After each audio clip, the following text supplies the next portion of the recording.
Doctor Narendra Singh Kapoor ਦੀ ਪੁਸਤਕ ਹੈ ਦਰ ਦਰਵਾਜ਼ੇ। ਪਹਿਲਾ ਲੇਖ ਹੈ ਪਿਆਰ ਦੀ ਵਿਆਕਰਣ। ਜੇ ਕਿਸੇ ਨਾਲ ਪਿਆਰ ਹੋਵੇ ਤਾਂ ਰੱਬ ਵੀ ਭੁੱਲਿਆ ਰਹਿੰਦਾ ਹੈ, ਕਿਉਂਕਿ ਆਪਣੇ ਪਿਆਰੇ ਤੇ ਰੱਬ ਦੀ ਕਦੇ ਵੀ ਇਕੱਠਿਆਂ ਜਾਂ ਇੱਕੋ ਵੇਲੇ ਲੋੜ ਨਹੀਂ ਪੈਂਦੀ। ਮੁਸ਼ਕਿਲਾਂ, ਮੁਸੀਬਤਾਂ ਤੇ ਵਿਛੋੜਿਆਂ ਦੇ ਬਾਵਜੂਦ ਪਿਆਰ ਕਾਰਨ ਜ਼ਿੰਦਗੀ ਇੰਨੀ ਭਰਪੂਰ ਤੇ ਦਿਲਚਸਪ ਹੋ ਜਾਂਦੀ ਹੈ ਕਿ ਕਿਸੇ ਹੋਰ ਸ਼ੌਕ ਜਾਂ ਦਿਲਚਸਪੀ ਲਈ ਥਾਂ ਹੀ ਨਹੀਂ ਬਚਦੀ। ਕਿਸੇ ਨਾਲ ਪਿਆਰ ਹੋ ਜਾਏ ਤਾਂ ਮਨੁੱਖ ਬਿਨਾਂ ਕਿਸੇ ਕਾਰਨ ਹੀ ਮੁਸਕਰਾਉਂਦਾ ਰਹਿੰਦਾ ਹੈ ਤੇ ਪ੍ਰੇਮਿਕਾ ਨੂੰ ਵੇਖਣ ਲਈ ਆਪ ਸ਼ੀਸ਼ੇ ਸਾਹਮਣੇ ਖਲੋਤਾ ਰਹਿੰਦਾ ਹੈ। ਪਿਆਰ ਦੇ ਅਨੁਭਵ ਦੀ ਇਹਨਾਂ ਕਾਰਨਾਂ ਕਰਕੇ ਕਿਸੇ ਹੋਰ ਅਨੁਭਵ ਨਾਲ ਤੁਲਨਾ ਨਹੀਂ ਕੀਤੀ ਜਾ ਸਕਦੀ। ਪਿਆਰ ਦੇ ਅਨੁਭਵ ਦੀ ਇਹੀ ਵਿਲੱਖਣਤਾ ਹੁੰਦੀ ਹੈ। ਜੇ ਕਿਸੇ ਨਾਲ ਪਿਆਰ ਹੋਵੇ ਤਾਂ ਕਿਸੇ ਹੋਰ ਚੀਜ਼ ਦੀ ਲੋੜ ਹੀ ਨਹੀਂ ਪੈਂਦੀ, ਤੇ ਜੇ ਕਿਸੇ ਨਾਲ ਵੀ ਪਿਆਰ ਨਾ ਹੋਵੇ ਤਾਂ ਕੋਈ ਫਰਕ ਨਹੀਂ ਪੈਂਦਾ ਕਿ ਸਾਡੇ ਕੋਲ ਕੀ ਹੈ। ਪਿਆਰ ਕਰਨਾ ਵੀ ਪੜ੍ਹਾਈ ਕਰਨ ਵਾਂਗ ਹੀ ਹੁੰਦਾ ਹੈ, ਕਿਉਂਕਿ ਪ੍ਰੇਮੀ ਪ੍ਰੇਮਿਕਾ ਇੱਕ ਦੂਜੇ ਦੇ ਵਿਦਿਆਰਥੀ ਬਣ ਜਾਂਦੇ ਹਨ ਤੇ ਦੋਵੇਂ ਪਰਸਪਰ ਪਿਆਰ ਦਾ ਨਿੱਤ ਨਵਾਂ ਪਾਠ ਪੜ੍ਹਦੇ ਪੜ੍ਹਾਉਂਦੇ ਹਨ।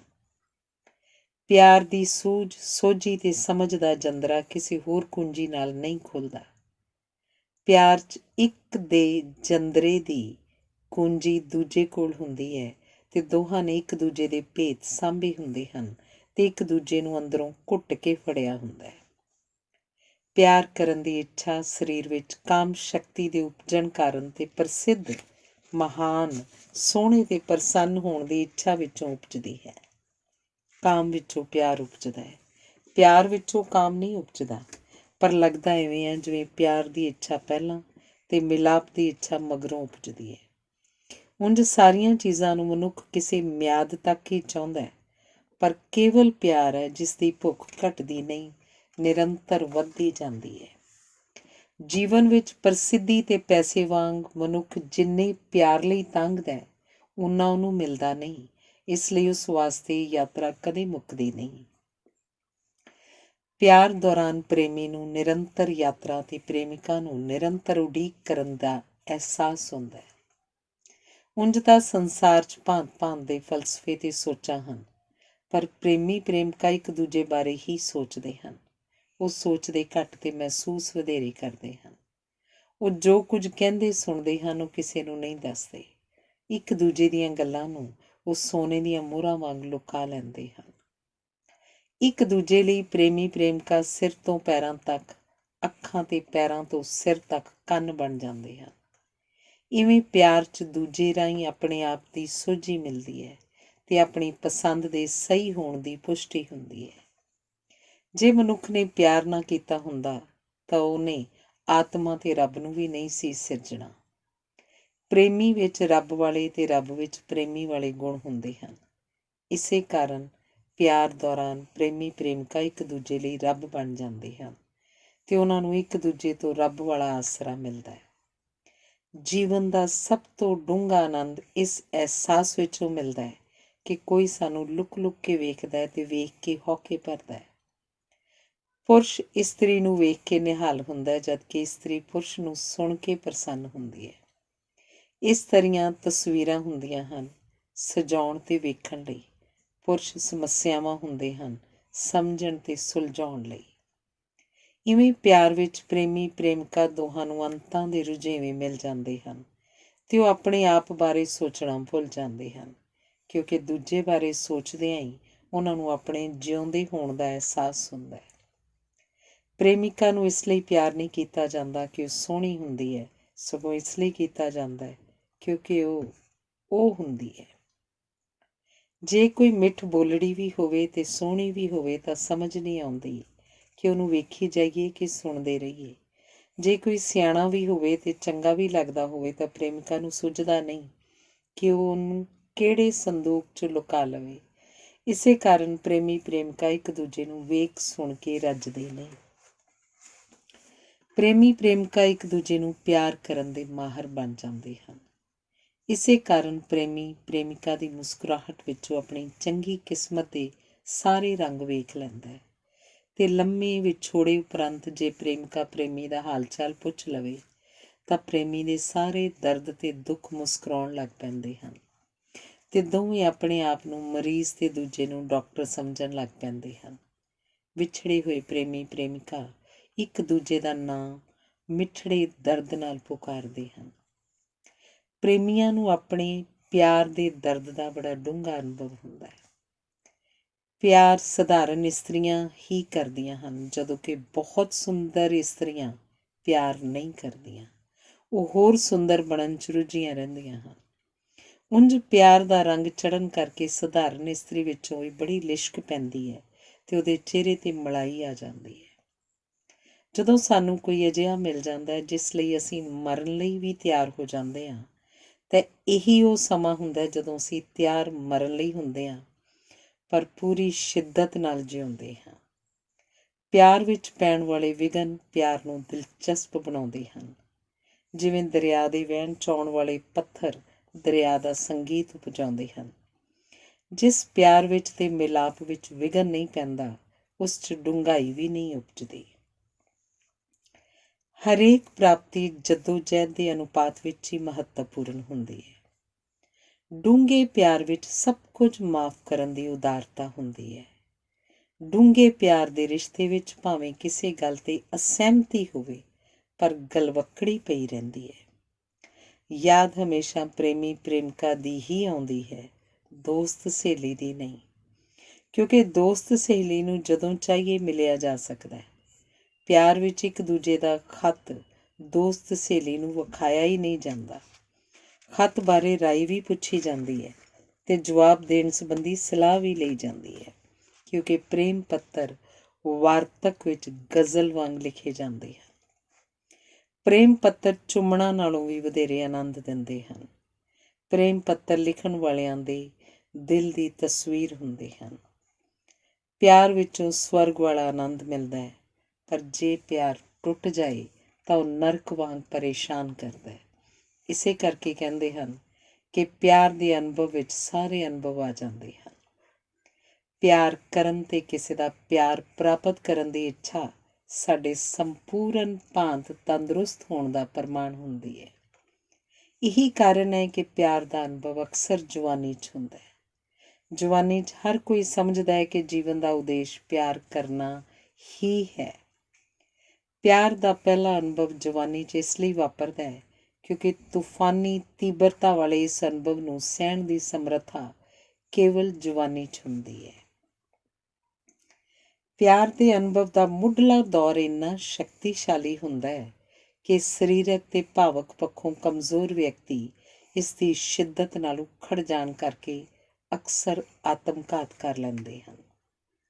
ਕਿਸੇ ਹੋਰ ਬਾਰੇ ਆਪਣੇ ਤੋਂ ਵਧੇਰੇ ਸੋਚਣਾ ਤੇ ਕਿਸੇ ਹੋਰ ਨੂੰ ਆਪਣੇ ਨਾਲੋਂ ਤਰਜੀਹ ਦੇਣ ਲੱਗ ਪੈਣਾ ਪਿਆਰ ਹੋ ਜਾਣ ਦੇ ਮੁੱਢਲੇ ਸੰਕੇਤ ਹੁੰਦੇ ਹਨ। ਪਿਆਰ ਜੀਵਨ ਦਾ ਸਭ ਤੋਂ ਵੱਡਾ ਪਰ ਇੱਕੋ ਵੇਲੇ ਮਨੁੱਖ ਜਾਤੀ ਦਾ ਸਭ ਤੋਂ ਪੁਰਾਣਾ ਅਨੁਭਵ ਤੇ ਹਰ ਪੱਖੋਂ ਸੱਜਰਾ ਅਹਿਸਾਸ ਵੀ ਹੁੰਦਾ ਹੈ। ਇਸੇ ਕਰਕੇ ਸਭ ਤੋਂ ਪੁਰਾਣੇ ਇਸ ਅਨੁਭਵ ਬਾਰੇ ਵੀ ਹਰ ਕਿਸੇ ਕੋਲ ਬਹੁਤ ਕੁਝ ਨਵਾਂ ਕਹਿਣ ਦੀ ਯੋਗਤਾ ਹੁੰਦੀ ਹੈ। ਇਹੀ ਕਾਰਨ ਹੈ ਕਿ ਪਿਆਰ ਬਾਰੇ ਅਨੇਕਾਂ ਵਿਆਖਿਆਵਾਂ ਦੇ ਬਾਵਜੂਦ ਇਹ ਅਨੁਭਵ ਨਿਵੇਕਲਾ ਪ੍ਰਤੀਤ ਹੁੰਦਾ ਹੈ। ਜਿਸ ਨੂੰ ਵੀ ਪਿਆਰ ਦਾ ਅਨੁਭਵ ਹੁੰਦਾ ਹੈ, ਉਹ ਸਮਝਦਾ ਹੈ ਕਿ ਅਜਿਹਾ ਸਭ ਕੁਝ ਪਹਿਲੀ ਵਾਰ ਤੇ ਕੇਵਲ ਉਸ ਨਾਲ ਵਾਪਰ ਰਿਹਾ। ਭੋਜਨ ਉਪਰੰਤ ਪਿਆਰ ਜੀਵਨ ਦਾ ਸਭ ਤੋਂ ਵੱਡਾ ਪ੍ਰੇਰਕ ਤੇ ਹਰੇਕ ਦੇ ਜੀਵਨ 'ਚ ਇਹ ਸਭ ਤੋਂ ਵੱਡੀ ਤਾਂਘ ਹੁੰਦਾ ਹੈ। ਸਭ ਪ੍ਰਕਾਰ ਦੇ ਪਿਆਰ ਸਵੈ ਪਿਆਰ ਵਿੱਚ ਉਪਜਦੇ ਹਨ। ਸੋਹਣੀ ਇਸਤਰੀ ਪਿਆਰ ਤਾਂ ਆਪਣੇ ਆਪ ਨੂੰ ਕਰਦੀ ਹੈ, ਪਰ ਨਾਲ ਹੀ ਚਾਹੁੰਦੀ ਹੈ ਕਿ ਇਹ ਜ਼ਿੰਮੇਵਾਰੀ ਕੋਈ ਪੁਰਸ਼ ਸੰਭਾਲ ਲਵੇ। ਪੁਰਸ਼ ਆਪਣੇ ਆਪ ਨੂੰ ਸਿਆਣਾ ਤੇ ਬਹਾਦਰ ਸਮਝਦਾ ਹੈ, ਪਰ ਨਾਲ ਹੀ ਚਾਹੁੰਦਾ ਹੈ ਕਿ ਉਹਦੇ ਇਹਨਾਂ ਗੁਣਾਂ ਨੂੰ ਕੋਈ ਇਸਤਰੀ ਪਛਾਣ ਕੇ ਪ੍ਰਸ਼ੰਸਾ ਕਰੇ। ਜਦੋਂ ਤੱਕ ਮੈਂ ਨਾ ਉਪਜੇ ਤੇ ਆਪਣੇ ਆਪ ਦੀ ਸੋਝੀ ਨਾ ਜਾਗੇ, ਉਦੋਂ ਤੱਕ ਪਿਆਰ ਕਰਨ ਜਾਂ ਕਰਵਾਉਣ ਦੀ ਸੰਭਾਵਨਾ ਵੀ ਨਹੀਂ ਉਪਜਦੀ। ਇਵੇਂ ਪਿਆਰ ਆਪਣੇ ਪੈਰਾਂ 'ਤੇ ਖਲੋਣ, ਆਪਣੇ ਬਾਰੇ ਆਪ ਸੋਚਣ, ਆਪਣੀ ਮੰਜ਼ਿਲ ਆਪ ਨਿਸ਼ਚਿਤ ਕਰਨ ਤੇ ਆਪਣੇ ਫੈਸਲੇ ਆਪ ਕਰਨ ਦੀ ਸੁਤੰਤਰਤਾ ਅਤੇ ਪ੍ਰੇਰਨਾ ਦਿੰਦਾ ਹੈ। ਅਸੀਂ ਹਰ ਗੱਲ 'ਚ ਦੂਜਿਆਂ ਦੀ ਸਲਾਹ ਲੈਂਦੇ ਹਾਂ। ਪਰ ਪਿਆਰ ਕਿਸ ਨੂੰ ਕਰਨਾ ਹੈ, ਨਿਰੋਲ ਸਾਡਾ ਆਪਣਾ ਫੈਸਲਾ ਹੁੰਦਾ ਹੈ, ਜਿਸ ਕਾਰਨ ਕਿਸੇ ਵੀ ਹੋਰ ਕਾਰਜ ਦੇ ਮੁਕਾਬਲੇ ਪਿਆਰ ਵਧੇਰੇ ਜ਼ਿੰਮੇਵਾਰੀ ਤੇ ਸੁਹਿਰਦਤਾ ਨਾਲ ਕੀਤਾ ਜਾਂਦਾ ਹੈ। ਸੰਸਾਰ ਵਿੱਚ ਅਜੇ ਤੱਕ ਕਿਸੇ ਨੇ ਵੀ ਕਿਸੇ ਨੂੰ ਪਿਆਰ ਕਰਨ ਵਿੱਚ ਮਾਪਿਆਂ ਦਾ ਸਹਿਯੋਗ ਨਹੀਂ ਮੰਗਿਆ। ਪਿਆਰ 'ਚ ਅਜਿਹਾ ਕੀ ਹੈ ਜਿਹੜਾ ਹਰ ਕਿਸੇ ਨੂੰ ਖਿੱਚ ਪਾਉਂਦਾ ਹੈ? ਹਰ ਕੋਈ ਪਿਆਰ ਲਈ ਇਉਂ ਤਾਂਘਦਾ ਹੈ। ਹਰ ਕੋਈ ਪਿਆਰ ਲਈ ਕਿਉਂ ਤਾਂਘਦਾ ਹੈ? ਉੱਤਰ ਇਹ ਹੈ ਕਿ ਕੇਵਲ ਪਿਆਰ ਹੀ ਇੱਕ ਅਜਿਹਾ ਅਨੁਭਵ ਹੈ ਜਿਸ ਵਿੱਚ ਮਨੁੱਖ ਦੀ ਸਮੁੱਚੀ ਹੋਂਦ ਕਾਰਜਸ਼ੀਲ ਹੁੰਦੀ ਹੈ। ਮਨੁੱਖ ਦੇ ਨਾ ਕੇਵਲ ਸਾਰੇ ਗਿਆਨ ਇੰਦਰੀ, ਸਗੋਂ ਉਹਦਾ ਸਰੀਰ, ਮਨ, ਕਲਪਨਾ, ਬੁੱਧੀ, ਆਤਮਾ ਸਭ ਵਰਤਾਰੇ ਇਸ ਅਨੁਭਵ ਨੂੰ ਡੂੰਘਾ ਤੇ ਵਿਸ਼ਾਲ ਕਰਨ ਲਈ ਕਾਰਜਸ਼ੀਲ ਹੁੰਦੇ ਹਨ। ਮਨੁੱਖਾਂ ਤੇ ਜਾਨਵਰਾਂ ਵਿੱਚ ਇੰਦਰੀਆਂ ਦੀ ਸਾਂਝ ਹੈ, ਪਰ ਮਨ, ਬੁੱਧੀ ਤੇ ਆਤਮਾ ਦਾ ਵਖਰੇਵਾਂ ਹੈ, ਜਿਨ੍ਹਾਂ ਨਾਲ ਮਨੁੱਖ ਉੱਚਾ ਉੱਠਦਾ ਤੇ ਫੈਲਦਾ ਹੈ। ਪਿਆਰ ਵਿੱਚ ਮਖਮੂਰ ਵਿਅਕਤੀ ਆਪਣੇ ਆਪ ਨੂੰ ਧਰਤੀ ਦਾ ਕੇਂਦਰ ਸਮਝਣ ਲੱਗ ਪੈਂਦਾ ਹੈ। ਸੰਭੋਗ ਦੇ ਪੱਖੋਂ ਪਸ਼ੂਆਂ ਤੇ ਮਨੁੱਖਾਂ 'ਚ ਸਾਂਝ ਹੈ, ਪਰ ਪਿਆਰ ਕੇਵਲ ਮਨੁੱਖ ਕਰਦੇ ਹਨ।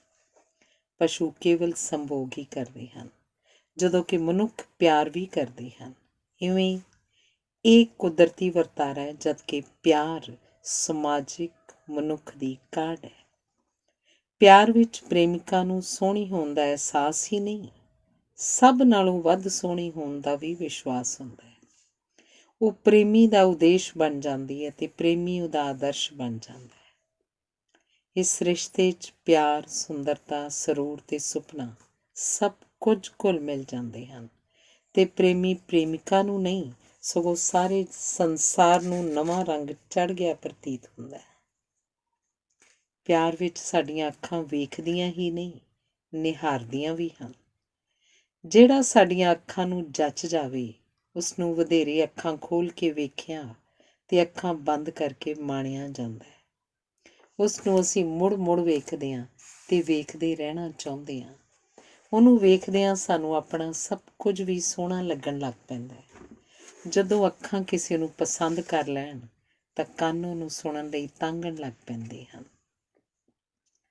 ਕਈਆਂ ਦੇ ਨੈਣ ਨਕਸ਼ ਬੜੇ ਲੁਭਾਵਨੇ ਹੁੰਦੇ ਹਨ, ਪਰ ਉਹਨਾਂ ਦੀ ਬੋਲਬਾਣੀ ਬੜੀ ਰੁੱਖੀ ਹੁੰਦੀ ਹੈ ਤੇ ਸੁਣਨ ਵਾਲੇ ਦੇ ਕੰਨ ਅਜਿਹੇ ਵਿਅਕਤੀ ਨੂੰ ਪਿਆਰ ਕਰਨ ਦੀ ਹਾਮੀ ਨਹੀਂ ਭਰਦੇ। ਅੱਖਾਂ ਤੇ ਕੰਨਾਂ ਦੋਹਾਂ ਦੀ ਪ੍ਰਵਾਨਗੀ ਤੋਂ ਬਿਨਾਂ ਕਿਸੇ ਨੂੰ ਪਿਆਰ ਕਰਨ ਦੀ ਸੰਭਾਵਨਾ ਨਹੀਂ ਉਪਜਦੀ। ਕਿਸੇ ਦੀ ਬੋਲਬਾਣੀ ਤੋਂ ਸਾਨੂੰ ਉਹਦੀ ਮਾਨਸਿਕ ਪੱਧਰ, ਸਲੀਕੇ ਤੇ ਚੱਜ ਆਚਾਰ ਦਾ ਪਤਾ ਲੱਗਦਾ ਹੈ। ਜੇ ਕਿਸੇ ਦੇ ਲੱਛਣ ਪ੍ਰਭਾਵਿਤ ਨਾ ਕਰਨ ਤਾਂ ਉਹਦੇ ਸੋਹਣੇ ਨੈਣ ਨਕਸ਼ਾਂ ਦਾ ਜਾਦੂ ਵੀ ਬੇਅਸਰ ਹੋ ਜਾਂਦਾ ਹੈ। ਮੁੱਢਲੇ ਰੂਪ ਵਿੱਚ ਪੁਰਸ਼ ਇਸਤਰੀ ਦੀ ਸੁੰਦਰਤਾ ਤੋਂ ਤੇ ਇਸਤਰੀ ਪੁਰਸ਼ ਦੇ ਵਿਹਾਰ ਤੋਂ ਪ੍ਰਭਾਵਿਤ ਹੁੰਦੀ ਹੈ। ਕਿਸੇ ਦੇ ਨੈਣ ਨਕਸ਼ ਤੇ ਉਹਦਾ ਵਿਹਾਰ ਉਦੋਂ ਤੱਕ ਹੀ ਚੰਗਾ ਲੱਗਦਾ ਹੈ ਜਦੋਂ ਤੱਕ ਉਹ ਬੋਲਦਾ ਨਹੀਂ। ਬੋਲਣ ਨਾਲ ਸਾਡਾ ਧਿਆਨ ਉਹਦੇ ਅੰਤਰੀਵ ਗੁਣਾਂ ਤੇ ਕੇਂਦਰਿਤ ਹੋ ਜਾਂਦਾ ਹੈ। ਕਈਆਂ ਦੇ ਨੈਣ ਨਕਸ਼ ਸਧਾਰਨ ਹੁੰਦੇ ਹਨ, ਪਰ ਉਹਨਾਂ ਵਿੱਚ ਬੌਧਿਕ ਸੁੰਦਰਤਾ ਬੜੀ ਅਦਿੱਖ ਹੁੰਦੀ ਹੈ। ਸੋਹਣੇ ਹੋਣਾ ਇਸਤਰੀ ਦਾ ਗੁਣ ਹੈ, ਸਿਆਣੇ ਤੇ ਗੁਣਵਾਨ ਹੋਣਾ ਪੁਰਸ਼ ਦਾ ਲੱਛਣ ਹੈ।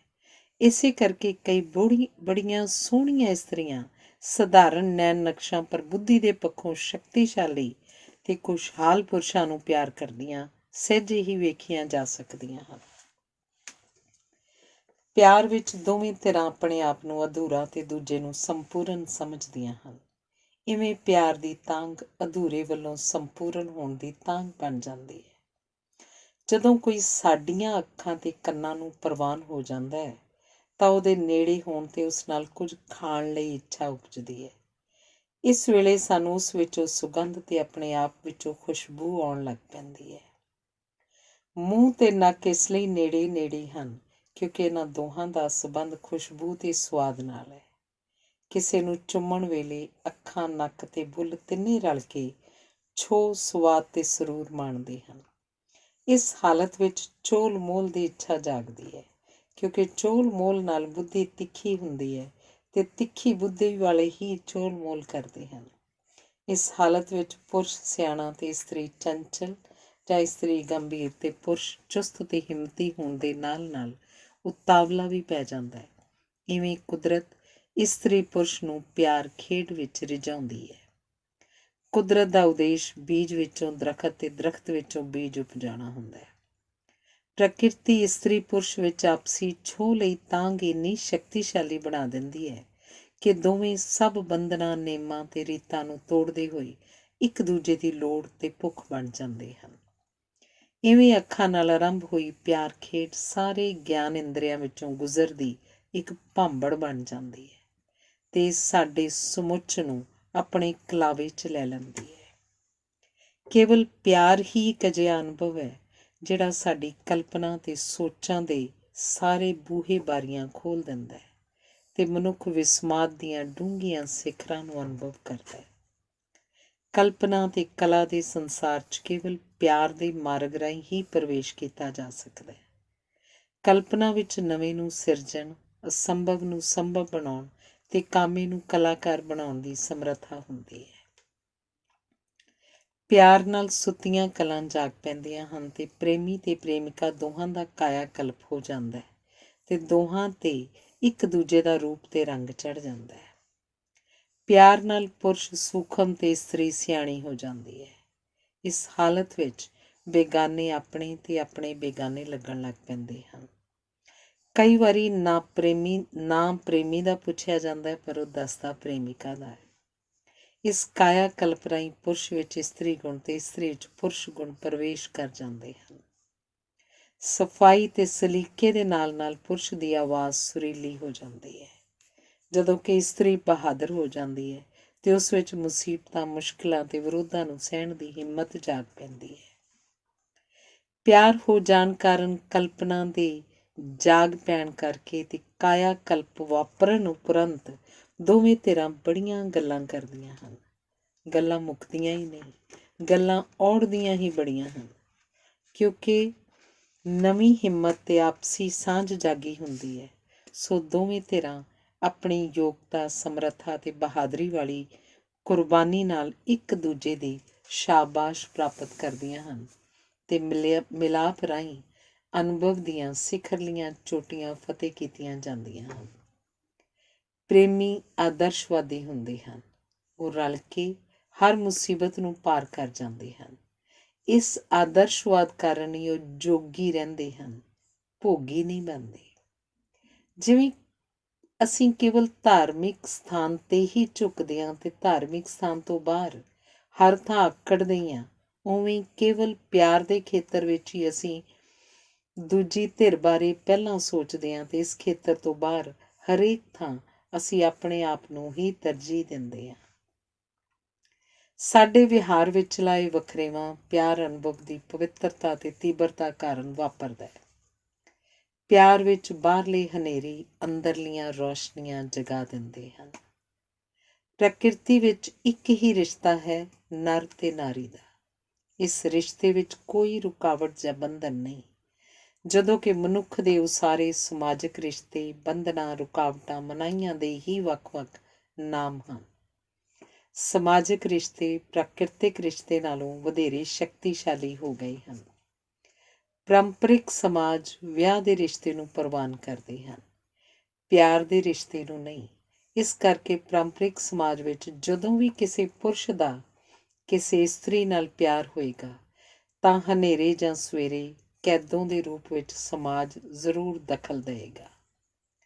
ਛੁਪ ਕੇ ਪਿਆਰ ਕਰਨ ਦਾ ਕਾਰਨ ਵੀ ਇਹੀ ਹੁੰਦਾ ਹੈ ਕਿ ਪ੍ਰਕਿਰਤਿਕ ਰਿਸ਼ਤੇ ਨੂੰ ਸਮਾਜਿਕ ਦਬਾਵਾਂ ਤੋਂ ਬਚਾਇਆ ਜਾਵੇ, ਪਰ ਇਹ ਯਤਨ ਬਹੁਤਾ ਚਿਰ ਸਫਲ ਨਹੀਂ ਹੁੰਦਾ ਤੇ ਪ੍ਰੇਮੀਆਂ ਦਾ ਸਮਾਜ ਨਾਲ ਟਕਰਾਓ ਉਹਨਾਂ ਲਈ ਦੁਖਾਂਤ ਸਿਰਜਦਾ ਹੈ।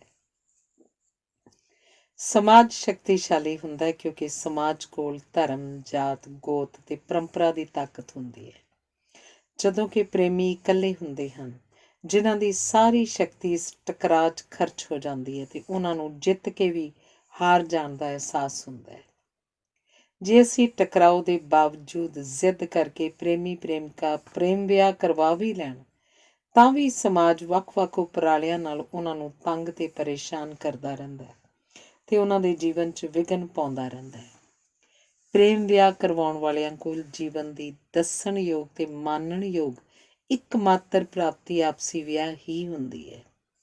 ਪਰ ਵਿਆਹ ਭਾਵੇਂ ਕਿਵੇਂ ਵੀ ਹੋਇਆ ਹੋਵੇ, ਵਿਆਹਾਂ ਦੀਆਂ ਸਮੱਸਿਆਵਾਂ ਇੱਕੋ ਜਿਹੀਆਂ ਹੀ ਹੁੰਦੀਆਂ ਹਨ ਤੇ ਸਭ ਦੇ ਇੱਕੋ ਜਿਹੇ ਨੇਮ ਲਾਗੂ ਹੁੰਦੇ ਹਨ।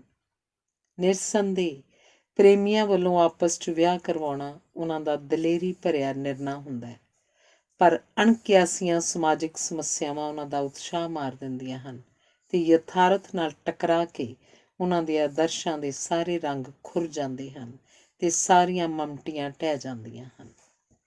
ਰੂਹਾਨੀ ਯੁੱਗ ਵਿੱਚ ਯਥਾਰਥ ਵੀ ਰੂਹਾਨੀ ਅਰਥਾਂ 'ਚ ਵੇਖੇ ਮਹਿਸੂਸੇ ਜਾਂਦੇ ਸਨ, ਜਦੋਂ ਕਿ ਪਦਾਰਥਕ ਯੁੱਗ ਵਿੱਚ ਪਿਆਰ ਵੀ ਵੇਖਣ ਖਰੀਦਣ ਵਾਲੀ ਇੱਕ ਵਸਤ ਬਣ ਜਾਂਦਾ ਹੈ। ਵਾਸਤਵ ਵਿੱਚ ਪਿਆਰ ਤਾਂ ਹੀ ਖਿੱਚ ਪਾਉਂਦਾ ਹੈ ਜੇ ਇਸ ਵਾਸਤੇ ਜਦੋਜਹਿਦ ਕੀਤੀ ਜਾਵੇ, ਪਰ ਕਈ ਵਾਰੀ ਜਦੋਜਹਿਦ ਦੇ ਬਾਵਜੂਦ ਕੋਈ ਪ੍ਰਾਪਤੀ ਨਹੀਂ ਹੁੰਦੀ। ਪਰ ਫਿਰ ਵੀ ਪਿਆਰ ਦਾ ਹੋਰ ਅਨੁਭਵਾਂ ਨਾਲੋਂ ਵੱਖਰੇਵਾਂ ਇਹ ਹੁੰਦਾ ਹੈ ਕਿ ਇਹ ਪ੍ਰੇਮੀ ਤੇ ਪ੍ਰੇਮਿਕਾ ਦੋਹਾਂ ਲਈ ਸਦੀਵੀ ਯਾਦਾਂ ਉਸਾਰਦਾ ਹੈ। ਧੰਨਵਾਦ। ਡਾਕਟਰ ਨਰਿੰਦਰ ਸਿੰਘ ਕਪੂਰ ਦੀ ਪੁਸਤਕ ਦਰ ਦਰਵਾਜ਼ੇ ਦਾ ਅਗਲਾ ਲੇਖ ਹੈ ਐਤਵਾਰ ਦਾ ਦਿਹਾੜਾ। ਐਤਵਾਰ ਦਾ ਦਿਹਾੜਾ ਆਉਂਦਾ ਤਾਂ 6 ਦਿਨ ਉਡੀਕਣ ਮਗਰੋਂ ਹੈ, ਪਰ ਇਹ ਲੰਘ ਇੱਕ ਦਿਨ 'ਚ ਹੀ ਜਾਂਦਾ ਹੈ। ਐਤਵਾਰ ਲਗਾਤਾਰ ਕੰਮ ਕਰਨ ਨਾਲ ਜੀਵਨ ਵਿੱਚ ਉਪਜੇ ਵਿਗਾੜਾਂ ਦੀ ਮੁਰੰਮਤ ਕਰਨ ਤੇ ਸਰੀਰ, ਮਨ ਤੇ ਬੁੱਧੀ ਨੂੰ ਚਿਮੜੀ ਹਫ਼ਤੇ ਦੀ ਥਕਾਵਟ, ਬੋਰੀਅਤ ਤੇ ਮੈਲ ਧੋਣ ਵਾਲਾ ਦਿਨ ਹੁੰਦਾ ਹੈ। ਹਰ ਕੋਈ ਅਨੁਭਵ ਕਰਦਾ ਹੈ ਕਿ ਵਾਰ ਤਾਂ ਐਤਵਾਰ ਹੀ ਹੁੰਦਾ ਹੈ, ਬਾਕੀ ਤਾਂ ਸਾਰੇ ਸੋਮ, ਮੰਗਲ, ਬੁੱਧ ਹੀ ਹੁੰਦੇ ਹਨ। ਕੰਮ ਵਾਲੀ ਥਾਂ ਕੋਹਲੂ ਵਰਗੀ ਹੁੰਦੀ ਹੈ, ਜਿੱਥੇ ਅਸੀਂ ਹਰ ਰੋਜ਼ ਬਲਦ ਬਣ ਕੇ ਅੱਕ ਥੱਕ ਜਾਂਦੇ ਹਾਂ। ਕਿਸੇ ਨੂੰ ਹਰ ਰੋਜ਼ ਮਿਲਣ ਪਿੱਛੋਂ ਜੇ ਐਤਵਾਰ ਨੂੰ ਵੀ ਮਿਲੀਏ ਤਾਂ ਐਤਵਾਰ ਨੂੰ ਉਹ ਵੱਖਰਾ ਬੰਦਾ ਇਸ ਲਈ ਵਿਖਾਈ ਦਿੰਦਾ ਹੈ ਕਿਉਂਕਿ ਐਤਵਾਰ ਦਾ ਸੁਭਾਅ ਬਾਕੀ ਦਿਨਾਂ ਨਾਲੋਂ ਵੱਖਰਾ ਹੁੰਦਾ ਹੈ। ਐਤਵਾਰ ਦਾ ਵੱਖਰਾ ਸੁਭਾਅ ਸਾਡੇ ਹਿਰਦੇ ਤੇ ਵਿਹਾਰ ਨੂੰ ਵੱਖਰੇ ਢੰਗ ਨਾਲ ਪ੍ਰਭਾਵਿਤ ਕਰਦਾ ਹੈ। ਇਸ ਦਿਨ ਦੀ ਉਡੀਕ ਇਸ ਲਈ ਕੀਤੀ ਜਾਂਦੀ ਹੈ ਕਿਉਂਕਿ ਇਸ ਦਿਨ ਜਿੱਥੇ ਅਸੀਂ ਰੋਜ਼ ਜਾਂਦੇ ਹਾਂ ਉੱਥੇ ਜਾਣ ਦੀ ਮਜਬੂਰੀ ਨਹੀਂ ਹੁੰਦੀ। ਐਤਵਾਰ ਨੂੰ ਤਾਂ ਜੇਲ੍ਹਾਂ ਵਿਚਲੇ ਕੈਦੀ ਤੇ ਹਸਪਤਾਲਾਂ ਵਿੱਚ ਦਾਖਲ ਮਰੀਜ਼ ਵੀ ਉਡੀਕਦੇ ਹਨ। ਮਜਬੂਰੀਆਂ ਤੇ ਬੰਧਨਾਂ ਤੋਂ ਮੁਕਤ ਇਸ ਦਿਹਾੜੇ ਹਰ ਕੋਈ ਸੁਤੰਤਰ, ਸੌਖਾ ਤੇ ਸੁਖਾਲਾ ਮਹਿਸੂਸ ਕਰਦਾ ਹੈ। ਬੱਚਿਆਂ ਲਈ ਇਹ ਖੇਡਣ ਦਾ ਦਿਨ ਹੁੰਦਾ ਹੈ। ਖੇਡਾਂ ਇਸ ਲਈ ਚੰਗੀਆਂ ਲੱਗਦੀਆਂ ਹਨ ਕਿਉਂਕਿ ਇਹ ਸੁਤੰਤਰਤਾ ਦੀ ਭਾਵਨਾ ਜਗਾਉਂਦੀਆਂ ਹਨ ਅਤੇ ਇਸ ਸੁਤੰਤਰਤਾ ਦੀ ਭਾਵਨਾ ਵਿੱਚੋਂ ਉਪਜਦੀਆਂ ਹਨ। ਇਸੇ ਕਰਕੇ ਖੇਡਾਂ ਵਿੱਚੋਂ ਥਕਾਵਟ ਨਹੀਂ ਉਪਜਦੀ। ਖੇਡਾਂ ਰਾਹੀਂ ਉਪਜੇ ਸੰਬੰਧ ਬੜੇ ਹੰਢਣਸਾਰ ਹੁੰਦੇ ਹਨ।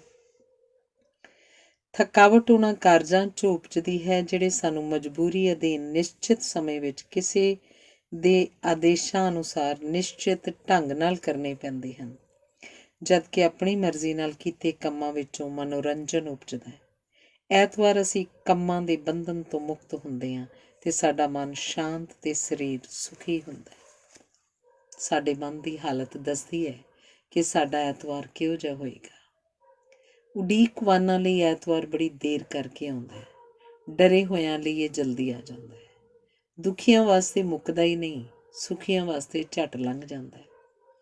ਪੁਰਸ਼ਾਂ ਲਈ ਇਹ ਵਿਹਲਾ ਤੇ ਇਸਤਰੀਆਂ ਲਈ ਇਹ ਰੁਝੇਵਿਆਂ ਵਾਲਾ ਦਿਨ ਹੁੰਦਾ ਹੈ। ਐਤਵਾਰ ਦਾ ਸਭ ਤੋਂ ਵੱਡਾ ਲੱਛਣ ਇਹ ਹੁੰਦਾ ਹੈ ਕਿ ਇਹ ਦਿਹਾੜਾ ਕਮਾਉਣ ਖਰਚਣ ਤੋਂ ਮੁਕਤ ਅਤੇ ਖਾਣ ਪੀਣ ਤੇ ਆਰਾਮ ਕਰਨ ਵਾਲਾ ਤਿਉਹਾਰ ਹੁੰਦਾ ਹੈ। ਸਮੁੱਚੇ ਰੂਪ ਵਿੱਚ ਇੱਕ ਘਰ ਅੰਦਰ ਪਰਿਵਾਰ ਨਾਲ ਆਪਣੀ ਮਰਜ਼ੀ ਨਾਲ ਗੁਜ਼ਾਰਨ ਵਾਲਾ ਦਿਨ ਹੁੰਦਾ ਹੈ। ਜਿਵੇਂ ਬਾਗ ਦੀ ਨਿਸ਼ਾਨੀ ਇਹ ਹੁੰਦੀ ਹੈ ਕਿ ਉੱਥੇ ਫੁੱਲ ਹੀ ਨਾ ਖਿੜੇ ਹੋਣ, ਉੱਥੇ ਪੰਛੀ ਵੀ ਰਹਿੰਦੇ ਹੋਣ, ਉਵੇਂ ਘਰ ਉਹ ਥਾਂ ਹੁੰਦੀ ਹੈ ਜਿੱਥੇ ਸੁੱਖ ਸਾਧਨ ਹੀ ਨਾ ਹੋਣ, ਸਗੋਂ ਜਿੱਥੇ ਪਰਿਵਾਰ ਦੇ ਸਾਰੇ ਜੀਅ ਜਿੰਨਾ ਚਿਰ ਜਿਵੇਂ ਚਾਹੁਣ ਉਵੇਂ ਰਹਿ ਵੀ ਸਕਣ। ਐਤਵਾਰ ਨੂੰ ਘਰ ਦੇ ਸਾਰੇ ਜੀਆਂ ਦੀ ਇੱਕ ਹੀ ਉਮਰ ਹੁੰਦੀ ਹੈ ਤੇ ਹਰੇਕ ਦੇ ਬਰਾਬਰ ਅਧਿਕਾਰ ਤੇ ਕਰਤੱਵ ਹੁੰਦੇ ਹਨ। ਐਤਵਾਰ ਨੂੰ ਘਰ ਅੰਦਰ ਪੂਰਨ ਪ੍ਰਜਾਤੰਤਰ ਹੁੰਦਾ ਹੈ। ਐਤਵਾਰ ਪਰਿਵਾਰਕ ਦਿਵਸ ਹੁੰਦਾ ਹੈ।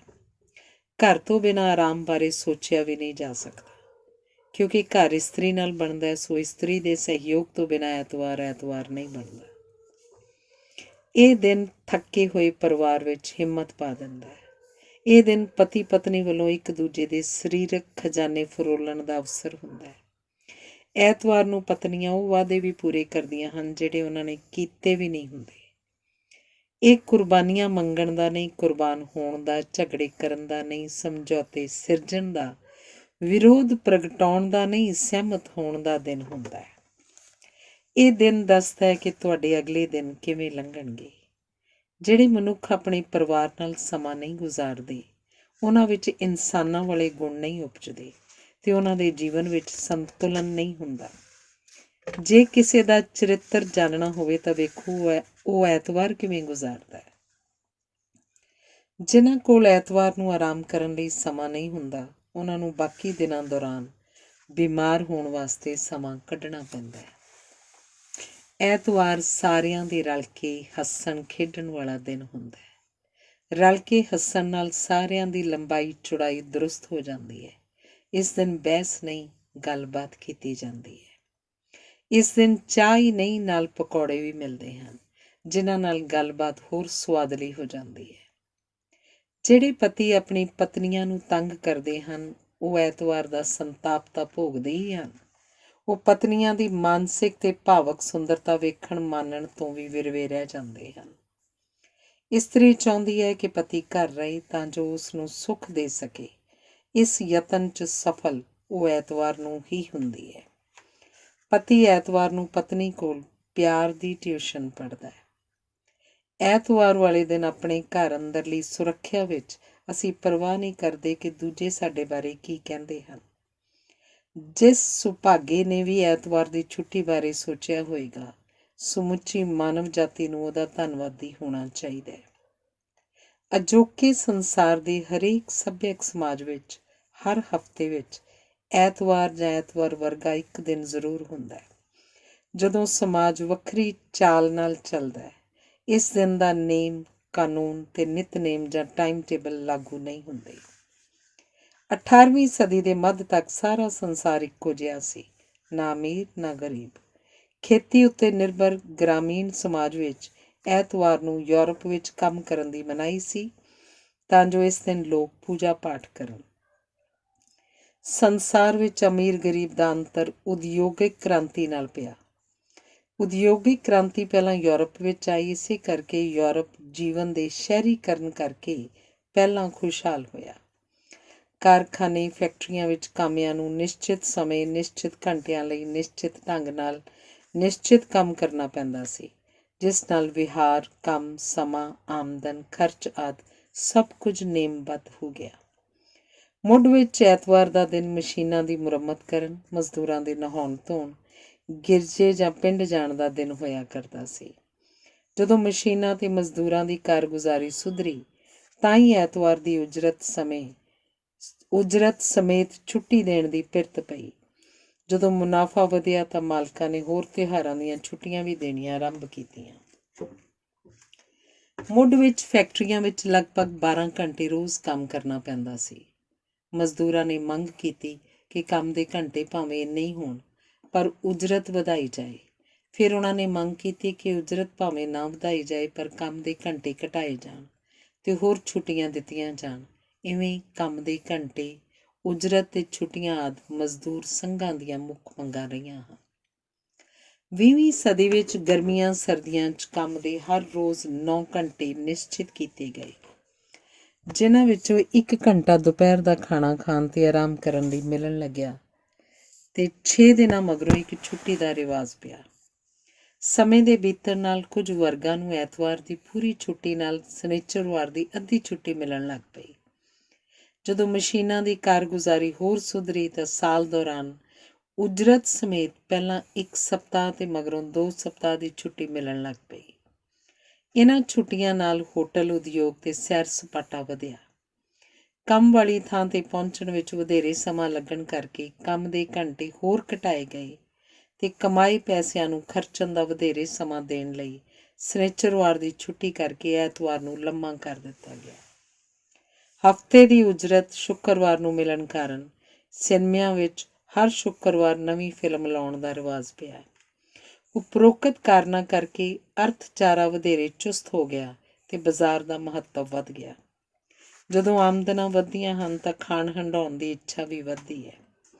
ਇਵੇਂ ਸ਼ਹਿਰੀ ਜੀਵਨ ਵਿੱਚ ਹਰ ਕਿਸੇ ਲਈ 3 ਥਾਵਾਂ, ਰਹਿਣ ਵਾਲੀ ਥਾਂ, ਕੰਮ ਵਾਲੀ ਥਾਂ ਤੇ ਖਰਚਣ ਵਾਲੀ ਥਾਂ, ਮਹੱਤਵਪੂਰਨ ਹੋ ਜਾਂਦੀਆਂ ਹਨ। ਇਹ ਤਿੰਨ ਥਾਵਾਂ ਅਜੋਕੇ ਮਨੁੱਖ ਦੀ ਸ਼ਖਸੀਅਤ ਤੇ ਯੋਗਤਾ ਨੂੰ ਉਸਾਰਨ ਵਾਲੇ ਆਧਾਰ ਬਣ ਗਈਆਂ ਹਨ। ਅਜੋਕੇ ਸੰਸਾਰ ਵਿੱਚ ਮਜ਼ਦੂਰ ਕਰਮਚਾਰੀ ਵਰਗ ਇੱਕ ਸਾਲ ਵਿੱਚ ਲਗਭਗ 2000 ਘੰਟੇ ਤੇ ਵਪਾਰੀ ਵਰਗ ਲਗਭਗ 3000 ਘੰਟੇ ਹੀ ਕੰਮ ਕਰਦਾ ਹੈ। ਕਰਮਚਾਰੀ ਵਰਗ ਨੂੰ ਸਾਲ ਦਾ ਲਗਭਗ 1/3 ਭਾਗ ਛੁੱਟੀਆਂ ਹੁੰਦੀਆਂ ਹਨ। ਪਹਿਲਾਂ ਕੇਵਲ ਧਾਰਮਿਕ ਤਿਉਹਾਰਾਂ ਦੀਆਂ ਛੁੱਟੀਆਂ ਹੁੰਦੀਆਂ ਸਨ, ਪਰ ਪ੍ਰਜਾਤੰਤਰ ਨਾਲ ਰਾਜਨੀਤਿਕ ਮਹੱਤਵ ਵਾਲੇ ਦਿਨ ਵੀ ਛੁੱਟੀਆਂ ਬਣ ਗਏ ਹਨ। ਹਰ ਸਮਾਜ ਤੇ ਦੇਸ਼ ਵਿੱਚ ਛੁੱਟੀਆਂ ਦੀ ਪ੍ਰਣਾਲੀ ਵੱਖ-ਵੱਖ ਹੈ, ਪਰ ਐਤਵਾਰ ਦੀ ਛੁੱਟੀ ਮੁਸਲਿਮ ਦੇਸ਼ਾਂ ਤੋਂ ਇਲਾਵਾ ਲਗਭਗ ਸਾਰੇ ਸੰਸਾਰ 'ਚ ਹੁੰਦੀ ਹੈ। ਮੁਸਲਿਮ ਦੇਸ਼ਾਂ ਵਿੱਚ ਐਤਵਾਰ ਦੀ ਥਾਂ ਸ਼ੁੱਕਰਵਾਰ ਛੁੱਟੀ ਹੁੰਦੀ ਹੈ। ਸੰਸਾਰ ਵਿੱਚ ਐਤਵਾਰ ਦੀ ਛੁੱਟੀ ਦਾ ਸੰਕਲਪ ਈਸਾਈ ਧਰਮ ਦੇ ਪ੍ਰਭਾਵ ਅਧੀਨ ਉਪਜਿਆ ਹੈ। ਬਾਈਬਲ ਵਿੱਚ ਦਰਜ ਹੈ ਕਿ ਪਰਮਾਤਮਾ ਨੇ ਇਸ ਸੰਸਾਰ ਨੂੰ 6 ਦਿਨਾਂ 'ਚ ਸਿਰਜਿਆ ਤੇ 7ਵੇਂ ਦਿਨ ਆਰਾਮ ਕੀਤਾ ਸੀ। ਈਸਾਈਆਂ ਲਈ ਇਹ 7ਵਾਂ ਦਿਨ ਐਤਵਾਰ ਹੈ, ਜਦੋਂ ਗਿਰਜੇ ਜਾ ਕੇ ਧਾਰਮਿਕ ਪੂਜਾ ਪਾਠ ਕਰਦੇ ਹਨ। ਮੱਧਕਾਲ ਤੱਕ ਐਤਵਾਰ ਵਾਲੇ ਦਿਨ ਈਸਾਈਆਂ ਨੂੰ ਕੰਮ ਕਰਨ ਦੀ ਮਨਾਹੀ ਸੀ। ਈਸਾਈ, ਯਹੂਦੀ ਤੇ ਇਸਲਾਮ ਤਿੰਨੇ ਧਰਮ ਇੱਕ ਹੀ ਥਾਂ ਉਪਜੇ ਹਨ, ਸੋ ਇਹਨਾਂ ਦੀਆਂ ਅਨੇਕਾਂ ਮਾਨਤਾਵਾਂ ਤੇ ਰੀਤਾਂ ਜਿਵੇਂ ਰੋਜ਼ੇ ਰੱਖਣੇ ਤੇ ਮੁਰਦਿਆਂ ਨੂੰ ਦਫਨਾਉਣਾ ਆਦਿ ਸਾਂਝੀਆਂ ਹਨ। ਇਹ ਤਿੰਨੇ ਧਰਮ ਸਵੀਕਾਰ ਕਰਦੇ ਹਨ ਕਿ ਪਰਮਾਤਮਾ ਨੇ 6 ਦਿਨਾਂ 'ਚ ਸੰਸਾਰ ਬਣਾਇਆ, ਪਰ ਇਸ ਬਾਰੇ ਮਤਭੇਦ ਹੈ ਕਿ ਪਰਮਾਤਮਾ ਨੇ ਸੰਸਾਰ ਬਣਾਉਣਾ ਕਦੋਂ ਆਰੰਭ ਕੀਤਾ ਤੇ ਕਦੋਂ ਆਰਾਮ ਕੀਤਾ। ਇਸਲਾਮ ਅਨੁਸਾਰ 7ਵਾਂ ਦਿਨ ਸ਼ੁੱਕਰਵਾਰ ਹੈ, ਜਦੋਂ ਕਿ ਯਹੂਦੀਆਂ ਲਈ 7ਵਾਂ ਦਿਨ ਸ਼ਨਿਚਰਵਾਰ ਹੈ। ਇਸੇ ਕਾਰਨ ਕਰਕੇ ਮੁਸਲਿਮ ਮਸਜਿਦਾਂ ਵਿੱਚ ਸ਼ੁੱਕਰਵਾਰ ਨੂੰ, ਯਹੂਦੀ ਸਾਇਨਾਗਾਗਾਂ ਵਿੱਚ ਸ਼ਨਿਚਰਵਾਰ ਨੂੰ ਤੇ ਈਸਾਈ ਚਰਚਾਂ 'ਚ ਐਤਵਾਰ ਨੂੰ ਜਾਂਦੇ ਹਨ। ਭਾਰਤ ਵਿਚਲੇ ਧਰਮਾਂ 'ਚ ਹਰੇਕ ਦਿਨ ਦਾ ਮਹੱਤਵ ਹੈ ਤੇ ਹਰੇਕ ਦਿਨ ਦਾ ਧਾਰਮਿਕ ਨਿਤਨੇਮ ਹੈ, ਪਰ ਸ਼ਨਿਚਰਵਾਰ ਦਾ ਦਿਨ ਸਖਤ ਅਤੇ ਨਹਿਸ਼ ਸਮਝਿਆ ਜਾਂਦਾ ਹੈ। ਹਿੰਦੂ ਇਸ ਦਿਨ ਦੇ ਮਾੜੇ ਪ੍ਰਭਾਵ ਤੋਂ ਬਚਣ ਵਾਸਤੇ ਪੂਜਾ ਪਾਠ ਕਰਦੇ ਹਨ, ਦਾਨ ਦਿੰਦੇ ਤੇ ਵਰਤ ਰੱਖਦੇ ਹਨ। ਭਾਰਤ ਵਿੱਚ ਅੰਗਰੇਜ਼ ਆਪ ਐਤਵਾਰ ਛੁੱਟੀ ਕਰਦੇ ਸਨ, ਸੋ ਹਾਕਮਾਂ ਦੀ ਛੁੱਟੀ ਹੋਣ ਕਾਰਨ ਪ੍ਰਜਾ ਨੇ ਵੀ ਐਤਵਾਰ ਨੂੰ ਛੁੱਟੀ ਦਾ ਦਿਨ ਬਣਾ ਲਿਆ। ਸਾਡੇ ਦੇਸ਼ 'ਚ ਘੰਟਿਆਂ, ਮਿੰਟਾਂ, ਸਕਿੰਟਾਂ ਦਾ ਸੰਕਲਪ ਵੀ ਅੰਗਰੇਜ਼ਾਂ ਨੇ ਲਾਗੂ ਕੀਤਾ ਸੀ। ਸਾਡੇ ਦੇਸ਼ 'ਚ ਘੰਟੇ ਨਹੀਂ, ਪੈਰ ਹੁੰਦੇ ਸਨ। ਸ਼ਾਇਦ ਇਸੇ ਕਰਕੇ ਸਾਡੇ ਦੇਸ਼ 'ਚ ਸਮੇਂ ਦੀ ਉਹ ਪਾਬੰਦੀ ਨਹੀਂ ਜਿਹੋ ਜਿਹੀ ਯੂਰਪ ਵਿੱਚ ਹੈ। ਪੈਰ ਕਿਉਂਕਿ 3 ਘੰਟੇ ਦਾ ਹੁੰਦਾ ਹੈ, ਸੋ ਕੋਈ ਵਿਅਕਤੀ 1-2 ਘੰਟੇ ਦੇਰ ਨਾਲ ਆਉਣ ਦੇ ਬਾਵਜੂਦ ਉਸੇ ਪੈਰ 'ਚ ਪਹੁੰਚਣ ਕਰਕੇ ਦੇਰ ਨਾਲ ਆਇਆ ਨਹੀਂ ਸਮਝਿਆ ਜਾਂਦਾ। ਅਸੀਂ ਘੰਟਿਆਂ ਮਿੰਟਾਂ ਦੇ ਪਾਬੰਦ ਨਹੀਂ, ਅਸੀਂ ਪੈਰਾਂ ਦੇ ਪਾਬੰਦ ਹਾਂ।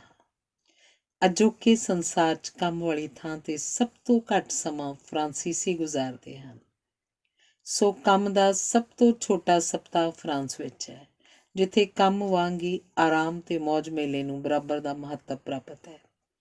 ਫਰਾਂਸ ਸੰਸਾਰ ਦਾ ਇੱਕੋ ਇੱਕ ਦੇਸ਼ ਹੈ ਜਿੱਥੇ ਹਰ ਵਰ੍ਹੇ ਬਾਹਰੋਂ ਆਉਣ ਵਾਲੇ ਸੈਲਾਨੀਆਂ ਜਾਂ ਯਾਤਰੀਆਂ ਦੀ ਗਿਣਤੀ ਸਮੁੱਚੇ ਦੇਸ਼ ਦੀ ਆਬਾਦੀ ਨਾਲੋਂ ਵੱਧ ਹੁੰਦੀ ਹੈ।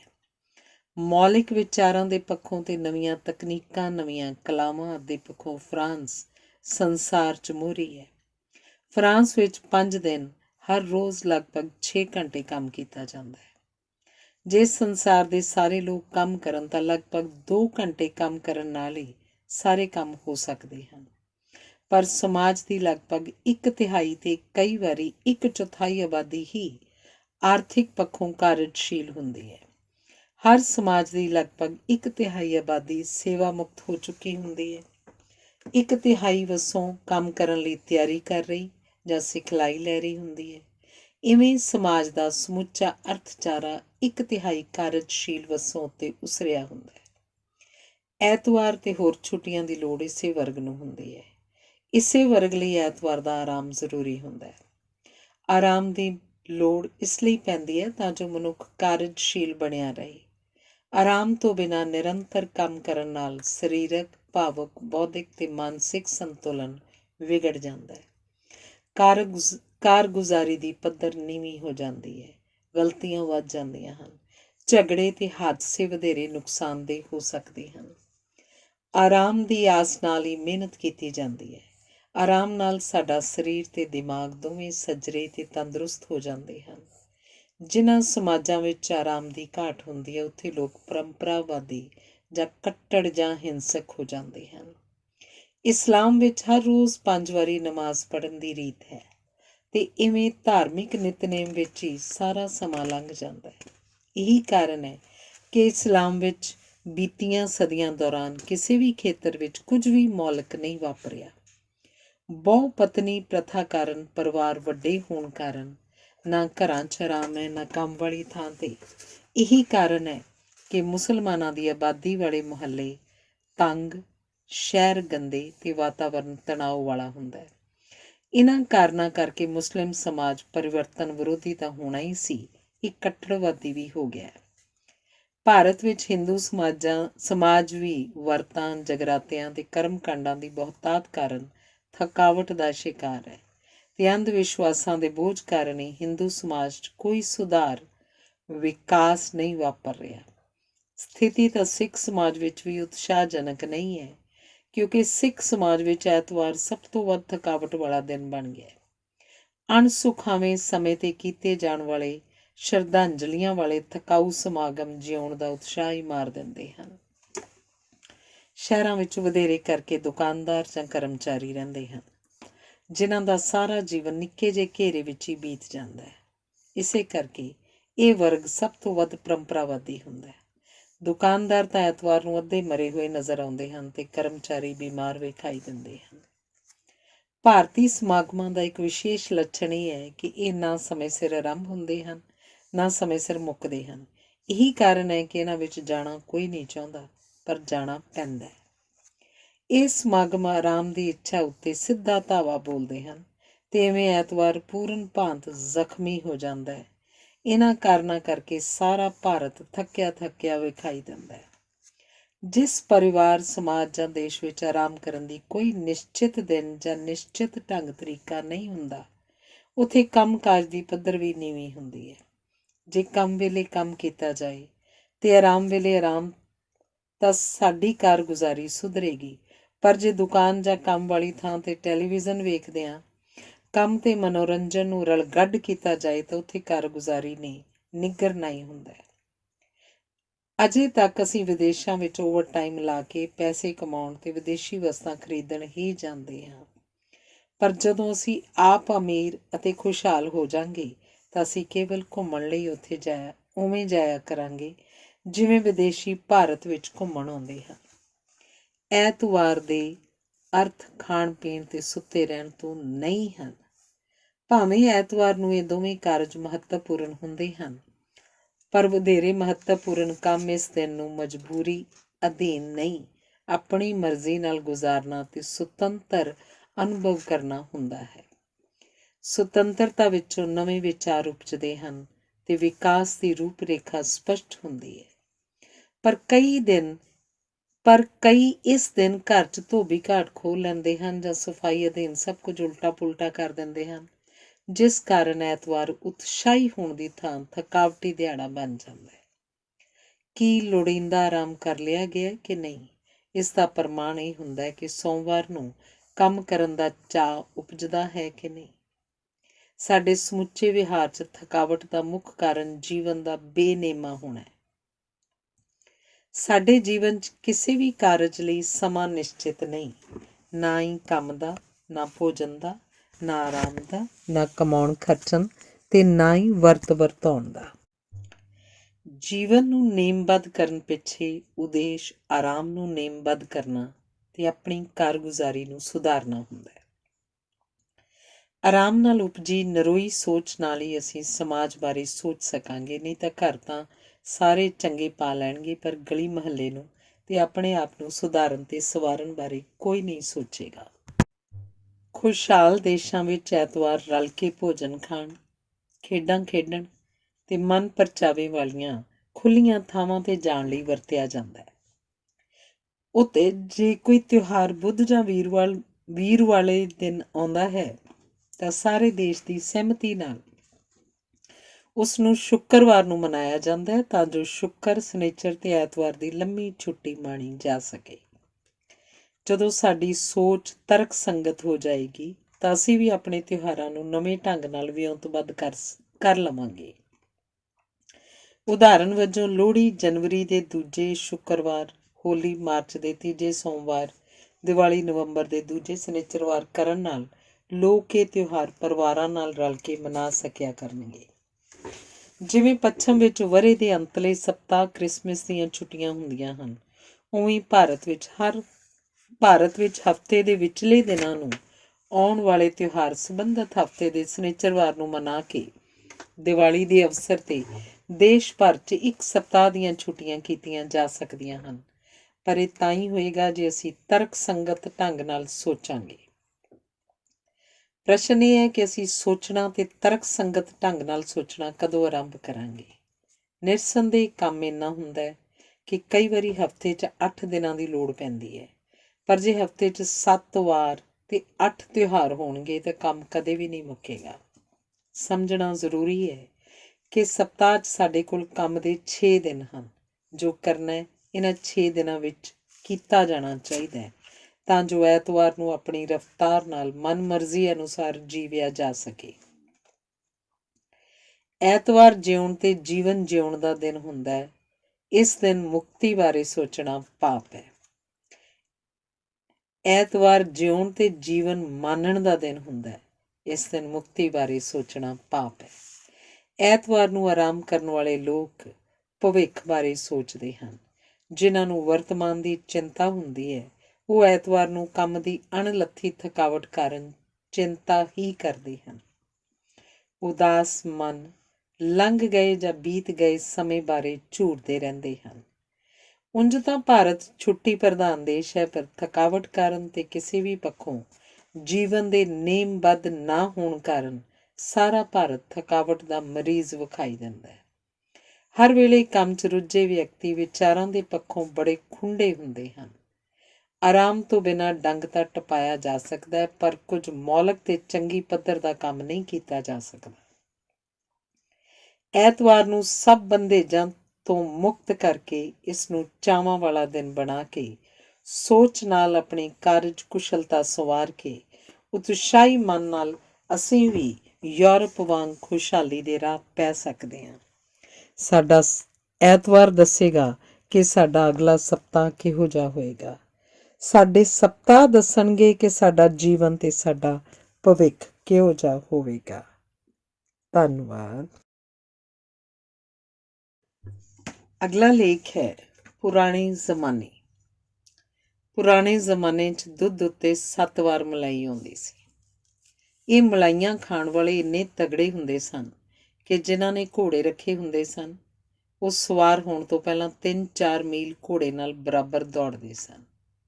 100 ਮੀਲ ਸਾਈਕਲ 'ਤੇ ਚਲੇ ਜਾਣਾ ਆਮ ਗੱਲ ਸੀ ਤੇ ਨਿੱਕੇ ਮੋਟੇ ਪੈਂਡੇ ਤਾਂ ਉਛਾਲਾ ਮਾਰਦੇ ਹੀ ਗਾਹ ਲੈਂਦੇ ਸਨ। ਉਹਨਾਂ ਲੋਕਾਂ ਕੋਲ ਇੰਨੀਆਂ ਸਹੂਲਤਾਂ ਹੀ ਨਹੀਂ ਸਨ ਕਿ ਉਹ ਆਲਸ ਭਰਿਆ ਜੀਵਨ ਜਿਉਂਦੇ। ਉਹ ਕੰਮ ਨੂੰ ਧਰਮ ਸਮਝਦੇ ਸਨ। ਇਸੇ ਕਰਕੇ ਉਹਨਾਂ ਦੀਆਂ ਨਿੱਕੀਆਂ ਕਮਾਈਆਂ ਵਿੱਚ ਵੀ ਵੱਡੀਆਂ ਬਰਕਤਾਂ ਸਨ। ਕੁੱਕੜ ਦੀ ਬਾਂਗ ਨਾਲ ਉੱਠ ਕੇ ਉਹ ਸੂਰਜ ਨੂੰ ਜੀ ਆਇਆਂ ਕਹਿਣ ਦਾ ਆਨੰਦ ਮਾਣਦੇ ਸਨ। ਉਹ ਪੈਸੇ ਇਕੱਠੇ ਕਰਨ ਨਾਲੋਂ ਇੱਜ਼ਤ ਕਮਾਉਣ ਵੱਲ ਵੱਧ ਧਿਆਨ ਦਿੰਦੇ ਸਨ। ਉਹਨਾਂ ਵਿੱਚ ਆਪਣੀ ਅਗਿਆਨਤਾ ਮੰਨਣ ਦੀ ਸਿਆਣਪ ਸੀ ਤੇ ਉਹ ਧਿਆਨ ਰੱਖਦੇ ਸਨ ਕਿ ਰਹਿਣ ਸਹਿਣ ਨਾਲੋਂ ਸੋਚਣ ਦਾ ਪੱਧਰ ਹਮੇਸ਼ਾ ਉੱਚਾ ਰਹੇ। ਉਹਨਾਂ ਵਿੱਚ ਦੂਜਿਆਂ ਦੀ ਨਕਲ ਕਰਨ ਦਾ ਲਾਲਚ ਨਹੀਂ ਸੀ ਤੇ ਨਾ ਹੀ ਦੂਜਿਆਂ ਵਰਗਾ ਨਾ ਬਣ ਸਕਣ ਦੀ ਚਿੰਤਾ ਸੀ। ਉਹ ਜਾਣਦੇ ਸਨ ਕਿ ਪਰਮਾਤਮਾ ਉਹਨਾਂ ਦੀ ਮਦਦ ਕਰਦਾ ਜਿਹੜੇ ਦੂਜਿਆਂ ਦੀ ਮਦਦ ਕਰਦੇ ਹਨ। ਉਹ ਸੰਜਮੀ ਸਨ ਕਿਉਂਕਿ ਉਹ ਆਪਣੀਆਂ ਲੋੜਾਂ ਤੇ ਇੱਛਾਵਾਂ ਆਪਣੇ ਵਸੀਲਿਆਂ ਵਿੱਚੋਂ ਪੂਰੀਆਂ ਕਰਦੇ ਸਨ। ਉਹ ਰਾਤੋਂ ਰਾਤ ਅਮੀਰ ਹੋਣ ਦੀ ਲਾਲਸਾ ਤੋਂ ਮੁਕਤ ਸਨ। ਨਵੇਂ ਫੈਸ਼ਨਾਂ ਅਨੁਸਾਰ ਬਦਲਣ ਦੀ ਥਾਂ ਉਹ ਨਰੋਈ ਪਰੰਪਰਾ ਦੇ ਚਲਾਏ ਚੱਲਦੇ ਸਨ। ਇਹ ਸਭ ਕੁਝ ਇਸ ਲਈ ਸੀ ਕਿਉਂਕਿ ਆਧੁਨਿਕ ਨਹੀਂ ਸਨ, ਪੁਰਾਣੇ ਜ਼ਮਾਨੇ ਦੇ ਲੋਕ ਸਨ। ਭਾਰਤ ਦੀ ਪਰੰਪਰਾ ਨੂੰ ਵੇਖਣ ਵਾਸਤੇ ਬਨਾਰਸ ਜਾਣਾ ਪਏਗਾ। ਕਾਸ਼ੀ ਜਾਂ ਬਨਾਰਸ ਭਾਰਤ ਦਾ ਸਦੀਵੀ ਨਗਰ ਹੈ। ਮੌਤ ਦੇ ਪ੍ਰਭਾਵ ਤੋਂ ਮੁਕਤ ਪਰੰਪਰਾ ਦਾ ਇੱਕ ਸਦਾ ਜਿਉਂਦਾ ਨਗਰ ਹੈ। ਇਹ ਪੁਰਾਤਨ ਤੋਂ ਵੀ ਪੁਰਾਣਾ ਹੈ। ਇਹ ਸ਼ਿਵ ਦਾ ਨਿਵਾਸ ਸਥਾਨ ਹੈ। ਬੁੱਧ ਦਾ ਪਹਿਲਾ ਪ੍ਰਵਚਨ ਇੱਥੇ ਹੀ ਹੋਇਆ ਸੀ। ਭਾਰਤ ਦੀ ਅਧਿਆਤਮਕ ਤੇ ਦਾਰਸ਼ਨਿਕ ਰਾਜਧਾਨੀ ਹੋਣ ਕਰਕੇ ਬਨਾਰਸ ਹਰੇਕ ਧਾਰਮਿਕ ਯਾਤਰੀ ਦੀ ਮੰਜ਼ਿਲ ਰਿਹਾ ਹੈ। ਇਹ ਪਤੰਜਲੀ, ਸ਼ੰਕਰ ਤੇ ਰਾਮਾਨੁਜ ਦੇ ਫਲਸਫੇ ਦਾ ਕੇਂਦਰ ਤੇ ਭਾਰਤੀ ਸੱਭਿਅਤਾ ਦਾ ਧੁਰਾ ਰਿਹਾ ਹੈ। ਕਬੀਰ ਰਾਮਾਨੰਦ ਆਦਿ ਨੇ ਬਾਣੀ ਉਚਾਰਨੀ ਇੱਥੋਂ ਹੀ ਸ਼ੁਰੂ ਕੀਤੀ ਸੀ। ਇਸ ਨਗਰ ਨੇ ਨਾਨਕ ਨੂੰ ਨਿਹਾਰਿਆ ਸੀ। ਇਸ ਨਗਰ ਦੇ ਵਾਤਾਵਰਨ ਵਿੱਚ ਮੁਕਤ ਕਰਨ ਵਾਲੀ ਜੀਵਨ ਜਾਚ ਦੇ ਸੁਨੇਹੇ ਹਨ। ਗੰਗਾ ਜਮਨਾ ਦੀ ਸਾਂਝੀ ਤਹਿਜ਼ੀਬ ਵਾਲੇ ਇਹਦੇ ਘਾਟਾਂ ਤੇ ਕਈ ਜ਼ਮਾਨੇ ਆਏ ਤੇ ਨੱਚ ਕੇ ਲੰਘ ਗਏ। ਅਨੇਕਾਂ ਪਰਿਵਰਤਨ ਵਾਪਰੇ ਜਿਹੜੇ ਆਪਣਾ ਚਿਹਰਾ ਵਿਖਾ ਕੇ ਲੋਪ ਹੋ ਗਏ। ਇਸ ਨਗਰ 'ਚ ਪੁਰਾਣੇ ਜ਼ਮਾਨੇ ਦੇ ਵੇਰਵਿਆਂ ਦੇ ਢੇਰ ਲੱਗੇ ਪਏ ਹਨ। ਬਨਾਰਸ ਨੇ ਸਭ ਕੁਝ ਪ੍ਰਵਾਨ ਕਰਕੇ ਆਪਣਾ ਬਣਾ ਕੇ ਸੰਭਾਲਿਆ ਹੋਇਆ। ਇਸ ਦੀ ਆਧੁਨਿਕਤਾ ਵਿੱਚੋਂ ਭਾਰਤ ਦਾ ਅਤੀਤ ਝਲਕਦਾ ਹੈ। ਸਮੁੱਚੇ ਜੀਵ ਜੰਤੂ ਜਗਤ ਵਿੱਚ ਕੇਵਲ ਮਨੁੱਖ ਕੋਲ ਅਤੀਤ ਤੇ ਭਵਿੱਖ ਦੀ ਸੋਝੀ ਹੈ ਤੇ ਕੇਵਲ ਮਨੁੱਖ ਹੈ ਜੋ ਵਰਤਮਾਨ ਵਿੱਚ ਅਤੀਤ ਨੂੰ ਯਾਦ ਕਰ ਸਕਦਾ ਹੈ। ਇਸੇ ਲਈ ਕਹਿੰਦੇ ਹਨ ਕਿ ਜਿਸ ਵਰਤਾਰੇ ਦਾ ਵਰਤਮਾਨ ਹੈ ਉਸ ਦਾ ਅਤੀਤ ਵੀ ਹੋਏਗਾ। ਤਬਦੀਲੀਆਂ ਬਾਹਰ ਵਾਪਰਦੀਆਂ ਹਨ ਜਦੋਂ ਕਿ ਮਨੁੱਖ ਦਾ ਅੰਦਰਲਾ ਲਗਭਗ ਸਥਿਰ ਹੀ ਰਹਿੰਦਾ ਹੈ। ਜਿਵੇਂ ਗਿੱਧੇ ਦੀਆਂ ਮੇਲਣਾਂ ਵਾਂਗ ਮੌਸਮ ਗੇੜਾ ਕੱਢ ਕੇ ਮੁੜ ਆਉਂਦੇ ਹਨ, ਉਵੇਂ ਹੀ ਪਰੰਪਰਾ ਲੋਪ ਹੁੰਦੀ ਹੁੰਦੀ ਮੁੜ ਸਥਾਪਿਤ ਹੋ ਜਾਂਦੀ ਹੈ। ਪਰੰਪਰਾ ਹਮੇਸ਼ਾ ਬੜੀ ਲੰਮੀ ਤੇ ਸ਼ਕਤੀਸ਼ਾਲੀ ਹੁੰਦੀ ਹੈ, ਜਦੋਂ ਕਿ ਪਰਿਵਰਤਨ ਫੁੱਲਝੜੀ ਵਾਂਗ ਛਿਨ ਭੰਗਰ ਪ੍ਰਭਾਵ ਪਾ ਕੇ ਹਾਥੀ ਚਾਲ ਵਾਲੀ ਵਿਸ਼ਾਲ ਪਰੰਪਰਾ ਦਾ ਹੀ ਭਾਗ ਬਣ ਜਾਂਦੇ ਹਨ। ਪਰੰਪਰਾ ਦੇ ਡੂੰਘੇ ਪ੍ਰਭਾਵ ਕਾਰਨ ਹੀ ਮਨੁੱਖ ਪੁਰਾਣੇ ਜ਼ਮਾਨੇ ਦੀਆਂ ਗੱਲਾਂ ਕਰਦਾ ਹੈ। ਜਿਸ ਨੂੰ ਅਸੀਂ ਨਵਾਂ ਕਹਿੰਦੇ ਹਾਂ ਉਸ ਨੂੰ ਪਰੰਪਰਾ ਹੀ ਉਸਾਰਦੀ ਹੈ। ਨਵਾਂ ਪ੍ਰਵਾਨ ਹੀ ਪਰੰਪਰਾ ਦੀ ਗਵਾਹੀ ਨਾਲ ਹੁੰਦਾ ਹੈ। ਇਸੇ ਕਰਕੇ ਨਵਾਂ ਕੁਝ ਚਿਰ ਮਗਰੋਂ ਪੁਰਾਣਾ ਲੱਗਣ ਲੱਗ ਪੈਂਦਾ ਹੈ। ਇਸੇ ਕਰਕੇ ਕਿਹਾ ਜਾਂਦਾ ਹੈ ਕਿ ਨਾ ਕੋਈ ਵਿਚਾਰ ਤੇ ਨਾ ਕੋਈ ਵਿਹਾਰ ਅਸਲੋਂ ਨਵਾਂ ਹੁੰਦਾ ਹੈ। ਮਨੁੱਖ ਕਿਧਰੇ ਵੀ ਚਲਾ ਜਾਏ ਉਹ ਆਪਣੀ ਮੂਲ ਨਾਲੋਂ ਜੁੜਨ ਲਈ ਤਾਂਘਦਾ ਰਹਿੰਦਾ ਹੈ। ਮਨੁੱਖ ਨੂੰ ਵਿਰਸੇ 'ਚ ਜੋ ਕੁਝ ਪ੍ਰਾਪਤ ਹੁੰਦਾ ਹੈ ਉਸ ਨੂੰ ਉਹ ਆਪਣੇ ਅਨੁਭਵ ਨਾਲ ਤਸਦੀਕ ਕਰਕੇ ਅਗਲੀ ਪੀੜ੍ਹੀ ਨੂੰ ਸੰਭਾਲ ਕੇ ਆਪ ਅਗਲੇ ਜਹਾਨ ਟੁਰ ਜਾਂਦਾ ਹੈ। ਪਰੰਪਰਾ ਨੂੰ ਦ੍ਰਿੜ ਕਰਦੀਆਂ ਮਿਥਿਹਾਸਿਕ ਕਹਾਣੀਆਂ ਵਿੱਚ ਜੀਵਨ ਦੇ ਸਦੀਵੀ ਅਰਥ ਹੁੰਦੇ ਹਨ। ਸਮਾਜਿਕ ਪਰੰਪਰਾ ਵਿੱਚ ਜੋਸ਼ ਇਸਤਰੀਆਂ ਭਰਦੀਆਂ ਹਨ ਜਦੋਂ ਕਿ ਇਸ ਪਰੰਪਰਾ ਨੂੰ ਚਲਾਉਂਦੇ ਪੁਰਸ਼ ਹਨ। ਮੇਰੀ ਦਾਦੀ ਨੇ ਆਪਣੀ ਦਾਦੀ ਦੀ ਦਾਦੀ ਤੋਂ ਜੋ ਕੁਝ ਪ੍ਰਾਪਤ ਕੀਤਾ ਉਹ ਮੇਰੇ ਬੱਚਿਆਂ ਦੀ ਦਾਦੀ ਨੂੰ ਸੰਭਾਲ ਗਈ ਹੈ। ਜੇ ਅਜੋਕੀ ਚਮਕ ਨੂੰ ਵਿਸਾਰ ਕੇ ਵੇਖੀਏ ਤਾਂ ਅੱਜ ਵੀ ਸਭ ਕੁਝ ਉਵੇਂ ਹੀ ਹੋ ਰਿਹਾ ਜਿਵੇਂ ਸਦੀਆਂ ਤੋਂ ਹੁੰਦਾ ਆ ਰਿਹਾ। ਹਰ ਪਰਿਵਰਤਨ ਪਿੱਛੇ ਪਰੰਪਰਾ ਖਲੋਤੀ ਹੁੰਦੀ ਹੈ ਤੇ ਨਵੀਨਤਾ ਦੇ ਥੱਕਦਿਆਂ ਹੀ ਪਰੰਪਰਾ ਜਵਾਨ ਹੋ ਜਾਂਦੀ ਹੈ। ਜਨਮ ਲੈਣ ਸਮੇਂ ਹਰ ਮਨੁੱਖ ਦੀ ਇੱਕ ਵਿਸ਼ੇਸ਼ ਸ਼ਕਲ ਹੁੰਦੀ ਹੈ ਜਿਹੜੀ 40-50 ਸਾਲ ਦੇ ਅਨੁਭਵ ਨਾਲ ਬਦਲ ਜਾਂਦੀ ਹੈ। ਜਦੋਂ ਸ਼ਕਲ ਬਦਲ ਜਾਂਦੀ ਹੈ ਤੇ ਪਹਿਲੀ ਸ਼ਕਲ ਵਾਲਾ ਸਮਾਂ ਸਾਡੇ ਲਈ ਪੁਰਾਣਾ ਜ਼ਮਾਨਾ ਬਣ ਜਾਂਦਾ ਹੈ ਤੇ ਅਸੀਂ ਆਪਣੇ ਬਚਪਨ ਤੇ ਜਵਾਨੀ ਦੀਆਂ ਕਹਾਣੀਆਂ ਸੁਣਾਉਣ ਲੱਗ ਪੈਂਦੇ ਹਾਂ। ਪੋਤੇ ਲਈ ਦਾਦੇ ਦਾ ਬਚਪਨ ਪੁਰਾਣਾ ਜ਼ਮਾਨਾ ਹੁੰਦਾ ਹੈ। ਬੱਚਿਆਂ ਨੂੰ ਨਵੇਂ ਜ਼ਮਾਨੇ ਦੇ ਹਾਣ ਦਾ ਬਣਾਉਣ ਵਾਸਤੇ ਮਾਪਿਆਂ ਨੂੰ ਪੁਰਾਣੇ ਜ਼ਮਾਨੇ ਦੇ ਬਣਨਾ ਪੈਂਦਾ ਹੈ। ਜਦੋਂ ਮਾਪੇ ਅਤੀਤ ਹੋ ਜਾਂਦੇ ਹਨ ਤਾਂ ਬੱਚੇ ਭਵਿੱਖ ਬਣ ਜਾਂਦੇ ਹਨ। ਜੀਵਨ ਵਿੱਚ ਅਸੀਂ ਨਵਾਂ ਓਨਾ ਕੁ ਹੀ ਅਪਣਾਉਂਦੇ ਹਾਂ ਜਿੰਨਾ ਕੁ ਪੁਰਾਣਾ ਭੁੱਲਦੇ ਹਾਂ। ਸਾਨੂੰ ਪੁਰਾਣੇ ਤੇ ਨਵੇਂ ਦੋਹਾਂ ਦੀ ਲੋੜ ਪੈਂਦੀ ਹੈ। ਸਾਡਾ ਵਰਤਮਾਨ ਸਾਡੇ ਅਤੀਤ ਦਾ ਹੀ ਅਜੋਕਾ ਰੂਪ ਹੁੰਦਾ ਹੈ। ਲੱਖਾਂ ਕਰੋੜਾਂ ਸਾਲ ਪੁਰਾਣੇ ਅਤੀਤ ਵਿੱਚ ਅਸੀਂ ਦੂਰ ਤੱਕ ਸੋਚ ਸਕਦੇ ਹਾਂ, ਜਦੋਂ ਕਿ ਭਵਿੱਖ ਵਿੱਚ ਦੂਰ ਤੱਕ ਵੇਖਣ ਦੀ ਸਹੂਲਤ ਨਹੀਂ ਹੁੰਦੀ। ਭਵਿੱਖ ਬਾਰੇ ਅਸੀਂ ਸਪਸ਼ਟ ਨਹੀਂ ਹੁੰਦੇ ਜਦੋਂ ਕਿ ਅਤੀਤ ਬਾਰੇ ਸਾਨੂੰ ਕੋਈ ਭੁਲੇਖਾ ਨਹੀਂ ਹੁੰਦਾ। ਅਤੀਤ ਬਾਰੇ ਗੱਲਾਂ ਅਸੀਂ ਬੜੇ ਵਿਸ਼ਵਾਸ ਨਾਲ ਕਰਦੇ ਹਾਂ ਜਦੋਂ ਕਿ ਭਵਿੱਖ ਬਾਰੇ ਸਾਨੂੰ ਕਈ ਤੌਖਲੇ ਹੁੰਦੇ ਹਨ। ਆਪਣੇ ਪੁਰਾਣੇ ਜ਼ਮਾਨੇ ਦੀਆਂ ਗੱਲਾਂ ਕਰਦਿਆਂ ਲੋਕਾਂ ਦੀਆਂ ਅੱਖਾਂ ਵਿੱਚ ਚਮਕ ਤੇ ਹਰਕਤਾਂ ਵਿੱਚ ਜਵਾਨੀ ਆ ਜਾਂਦੀ ਹੈ। ਭਾਵੇਂ ਪੁਰਾਣੇ ਜ਼ਮਾਨੇ ਵਿੱਚ ਅਜੋਕੀਆਂ ਸਹੂਲਤਾਂ ਨਹੀਂ ਸਨ, ਪਰ ਫਿਰ ਵੀ ਬਜ਼ੁਰਗ ਬੜੇ ਵਿਸ਼ਵਾਸ ਤੇ ਜੋਸ਼ ਨਾਲ ਕਹਿਣਗੇ ਕਿ ਪੁਰਾਣੇ ਜ਼ਮਾਨੇ ਬੜੇ ਚੰਗੇ ਸਨ। ਇਸ ਦਾ ਕਾਰਨ ਇਹ ਹੈ ਕਿ ਉਦੋਂ ਵਪਾਰ ਵੀ ਪਿਆਰ ਨਾਲ ਕੀਤਾ ਜਾਂਦਾ ਸੀ, ਜਦੋਂ ਕਿ ਹੁਣ ਪਿਆਰ ਵੀ ਵਪਾਰ ਵਾਂਗ ਕੀਤਾ ਜਾਂਦਾ ਹੈ। ਉਦੋਂ ਰਿਸ਼ਤਿਆਂ 'ਚ ਜ਼ਿੰਦਗੀ ਦਾ ਨਿੱਘ ਸੀ, ਜਦੋਂ ਕਿ ਹੁਣ ਸਾਰੇ ਰਿਸ਼ਤੇ ਇੱਕ ਇੱਕ ਕਰਕੇ ਠੰਡੇ ਤੇ ਰੁੱਖੇ ਹੁੰਦੇ ਜਾ ਰਹੇ ਹਨ। ਇੱਕ ਕਾਰਨ ਇਹ ਵੀ ਹੈ ਕਿ ਉਦੋਂ ਬਜ਼ੁਰਗਾਂ ਦੀਆਂ ਸਿਹਤਾਂ ਨਰੋਈਆਂ ਸਨ ਤੇ ਹਰ ਕਿਸੇ ਕੋਲ ਬਚਪਨ ਦੀਆਂ ਖੁੱਲ੍ਹਾਂ ਵਾਲਾ ਤੇ ਜਵਾਨੀ ਦਾ ਸੁਹਾਵਣਾ ਸਮਾਂ ਸੀ, ਜਦੋਂ ਜੇ ਉਹ ਚਾਹੁੰਦੇ ਤਾਂ ਬਾਂਹ ਉੱਚੀ ਕਰਕੇ ਅਸਮਾਨ ਤੋਂ ਤਾਰੇ ਵੀ ਤੋੜ ਸਕਦੇ ਸਨ। ਹਰ ਕਿਸੇ ਨੂੰ ਲੰਘ ਗਈ ਜਵਾਨੀ ਇਸ ਕਰਕੇ ਯਾਦ ਆਉਂਦੀ ਹੈ ਕਿਉਂਕਿ ਜਵਾਨੀ 'ਚ ਸੁੰਦਰਤਾ ਨੂੰ ਵੇਖਣ ਮਾਣਨ ਦੀ ਅਥਾਹ ਸ਼ਕਤੀ ਹੁੰਦੀ ਹੈ। ਪੁਰਾਣੇ ਜ਼ਮਾਨੇ ਦੀ ਪ੍ਰਸ਼ੰਸਾ ਕਰਨ ਦਾ ਇੱਕ ਕਾਰਨ ਇਹ ਵੀ ਹੈ ਕਿ ਅਸੀਂ ਆਪਣੀਆਂ ਪੁਰਾਣੀਆਂ ਯਾਦਾਂ ਵਿੱਚੋਂ ਕੰਡੇ ਕੱਢ ਦਿੰਦੇ ਹਾਂ ਅਤੇ ਫੁੱਲ ਸਾਂਭ ਲੈਂਦੇ ਹਾਂ।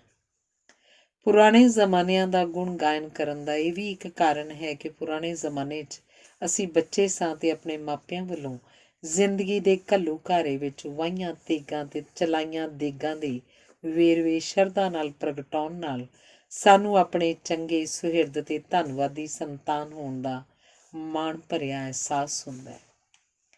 ਇਹ ਵੀ ਇੱਕ ਕਾਰਨ ਹੈ ਕਿ ਜਦੋਂ ਭਵਿੱਖ ਦੀ ਸਹੂਲਤ ਨਹੀਂ ਰਹਿੰਦੀ ਤਾਂ ਅਤੀਤ ਵਧੇਰੇ ਸੋਹਣਾ ਲੱਗਣ ਲੱਗ ਪੈਂਦਾ ਹੈ ਅਤੇ ਸਾਡੇ ਵਿੱਚ ਆਪਣੇ ਆਪ ਨਾਲ ਹੋਈਆਂ ਵਧੀਕੀਆਂ ਨੂੰ ਮਾਫ਼ ਕਰਨ ਅਤੇ ਮਿਲੇ ਪਿਆਰ ਦਾ ਸ਼ੁਕਰਾਨਾ ਕਰਨ ਦੀ ਦਲੇਰੀ ਅਤੇ ਆਨੰਦ ਉਪਜਦਾ ਹੈ। ਪੁਰਾਣੇ ਜ਼ਮਾਨੇ ਦੀਆਂ ਗੱਲਾਂ ਕਰਨ ਵਾਲੇ ਬਜ਼ੁਰਗਾਂ ਨੂੰ ਵੇਖ ਸੁਣ ਕੇ ਵਿਸ਼ਵਾਸ ਹੀ ਨਹੀਂ ਆਉਂਦਾ ਕਿ ਕਿਸੇ ਵੇਲੇ ਇਹਨਾਂ ਨੇ ਬੱਚਿਆਂ ਵਾਲੀਆਂ ਸ਼ਰਾਰਤਾਂ ਵੀ ਕੀਤੀਆਂ ਹੋਣਗੀਆਂ। ਜਦੋਂ ਮਨੁੱਖ ਭੁਲੇਖਿਆਂ ਤੋਂ ਮੁਕਤ ਹੋ ਜਾਂਦਾ ਹੈ ਤਾਂ ਉਸ ਦੀ ਦ੍ਰਿਸ਼ਟੀ ਅਤੇ ਸੋਚ ਸਾਫ਼ ਹੋ ਜਾਂਦੀ ਹੈ।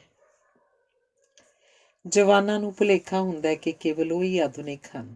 ਉਹ ਭੁੱਲ ਜਾਂਦੇ ਹਨ ਕਿ ਅੱਜ ਦੀ ਨਵੀਨਤਾ ਪਰਸੋਂ ਗੁਜ਼ਰਿਆ ਹੋਇਆ ਜ਼ਮਾਨਾ ਬਣ ਜਾਏਗੀ ਅਤੇ ਅਸੀਂ ਕੁਝ ਵੀ ਕਰੀਏ ਸਾਡੇ ਪੋਤੇ ਪੋਤਰੇ ਸਾਨੂੰ ਪੁਰਾਣੇ ਜ਼ਮਾਨੇ ਦਾ ਹੀ ਕਹਿਣਗੇ। ਸਮਾਜ ਦੇ ਕਈ ਵਰਗਾਂ ਜਿਵੇਂ ਫੌਜੀਆਂ, ਸਾਬਕਾ ਆਗੂਆਂ, ਸੇਵਾ ਮੁਕਤ ਕਰਮਚਾਰੀਆਂ, ਦਾਦੀਆਂ, ਨਾਨੀਆਂ ਆਦਿ ਕੋਲ ਕੇਵਲ ਅਤੀਤ ਦੀਆਂ ਗੱਲਾਂ ਹੀ ਹੁੰਦੀਆਂ ਹਨ। ਅਜੋਕੇ ਬਜ਼ੁਰਗ ਅਕਸਰ ਆਜ਼ਾਦੀ ਤੋਂ ਪਹਿਲੇ ਦੇ ਸਮੇਂ ਨੂੰ ਪੁਰਾਣਾ ਜ਼ਮਾਨਾ ਕਹਿੰਦੇ ਹਨ ਅਤੇ ਉਸ ਦੀ ਪ੍ਰਸ਼ੰਸਾ ਕਰਦੇ ਹਨ। ਪੁਰਾਣੇ ਜ਼ਮਾਨੇ 'ਚ ਗਿਆਨ ਥੋੜ੍ਹਾ ਸੀ ਪਰ ਮੁਹਾਵਰਿਆਂ ਅਖਾਣਾਂ ਵਾਂਗ ਪੱਕਾ ਅਤੇ ਪਰਖਿਆ ਹੋਣ ਕਰਕੇ ਗਿਆਨ ਦਾ ਸਤਿਕਾਰ ਬੜਾ ਸੀ। ਜਿਵੇਂ ਬਲਦ ਅਤੇ ਸਾਨ ਇੱਕ ਪੰਜਾਲੀ ਹੇਠ ਨਹੀਂ ਚੱਲ ਸਕਦੇ, ਉਵੇਂ ਹੀ ਉਦੋਂ ਵਿਦਵਾਨੀ ਅਤੇ ਧਨਵਾਨੀ ਦਾ ਇੱਕੋ ਵਿਅਕਤੀ ਵਿੱਚ ਸੁਮੇਲ ਸੰਭਵ ਨਹੀਂ ਸੀ। ਉਦੋਂ ਕਈ ਵਾਰੀ 10-10 ਪਿੰਡਾਂ 'ਚ ਕੋਈ ਪੜ੍ਹਿਆ ਲਿਖਿਆ ਨਹੀਂ ਸੀ ਹੁੰਦਾ। ਉਸ ਸਮੇਂ 8 ਜਮਾਤਾਂ ਪਾਸ ਤਹਿਸੀਲਦਾਰ ਲੱਗ ਜਾਂਦਾ ਸੀ। ਉਦੋਂ ਸ਼ਹਿਰਾਂ ਵਿੱਚ ਵੀ ਕੋਈ ਸਕੂਲ ਹੁੰਦਾ ਸੀ ਜਿੱਥੇ ਬੱਚੇ ਲੰਮੇ ਝੱਗਿਆਂ ਨਾਲ ਬਿਨਾਂ ਕਚਹਿਰੀ ਸਕੂਲ ਚਲੇ ਜਾਂਦੇ ਸਨ ਅਤੇ ਡੰਡੇ ਖਾਣ 'ਚ ਵਿਦਿਆਰਥੀ ਮਾਸਟਰਾਂ ਨੂੰ ਹਰਾ ਦਿੰਦੇ ਸਨ। ਪਰ ਉਹ ਅਧਿਆਪਕਾਂ ਵੱਲੋਂ ਮਿਲੀ ਸਜ਼ਾ ਨੂੰ ਧੰਨਵਾਦ ਦੇ ਹੁਲਾਰੇ ਨਾਲ ਸਵੀਕਾਰ ਕਰਦੇ ਸਨ। ਭਾਵੇਂ ਆਮ ਲੋਕਾਂ ਵਿੱਚ ਵਿੱਦਿਆ ਪ੍ਰਤੀ ਅਣਗਹਿਲੀ ਸੀ ਅਤੇ ਉਹ ਵਿੱਦਿਆ ਨੂੰ ਆਪਣੇ ਭਾਗਾਂ ਵਿੱਚ ਨਹੀਂ ਗਿਣਦੇ ਸਨ, ਪਰ ਵਿਦਵਾਨਾਂ ਅਤੇ ਗਿਆਨੀਆਂ ਦਾ ਬੜਾ ਸਤਿਕਾਰ ਸੀ। ਇੱਕ ਵਾਰੀ ਸਕੂਲ 'ਚ ਇੱਕ ਵਿਦਿਆਰਥੀ ਮਰ ਗਿਆ ਅਤੇ ਸਭ ਪਾਸੇ ਇਹ ਗੱਲ ਧੁੰਮ ਗਈ ਕਿ ਪੜ੍ਹਨ ਨਾਲ ਦਿਲ ਕਮਜ਼ੋਰ ਹੋ ਜਾਂਦਾ ਹੈ। ਇੱਕ ਟੱਪਰੀਵਾਸ ਆਪਣੇ ਪੁੱਤਰ ਨੂੰ ਕਹਿ ਰਿਹਾ ਸੀ, ਜੇ ਤੂੰ ਰੋਜ਼ੀ ਕਮਾਉਣ ਲਈ ਜਾਦੂ ਟੂਣਾ ਨਹੀਂ ਸਿੱਖੇਂਗਾ ਤਾਂ ਮੈਂ ਤੈਨੂੰ ਸਕੂਲੇ ਦਾਖਲ ਕਰਵਾ ਦਿਆਂਗਾ। ਤੂੰ ਪੜ੍ਹ ਲਿਖ ਜਾਏਂਗਾ ਪਰ ਤੂੰ ਹਮੇਸ਼ਾ ਥੁੜਿਆ ਰਹੇਂਗਾ। ਉਸ ਸਮੇਂ ਕੁਝ ਲੋਕ ਡੇਰਿਆਂ 'ਚ ਪੜ੍ਹ ਲਿਖ ਕੇ ਸੰਤ ਅਤੇ ਗਿਆਨੀ ਅਖਵਾਉਣ ਲੱਗ ਪੈਂਦੇ ਸਨ। ਉਹ ਰਿਆਸਤਾਂ ਦਾ ਸਮਾਂ ਸੀ ਜਦੋਂ ਰਾਜੇ ਵਿਸ਼ਾਲ ਇਲਾਕੇ ਕਰਕੇ ਨਹੀਂ, ਰੋਹਬ ਤੇ ਨਿਆਂ ਕਰਕੇ ਜਾਣੇ ਜਾਂਦੇ ਸਨ।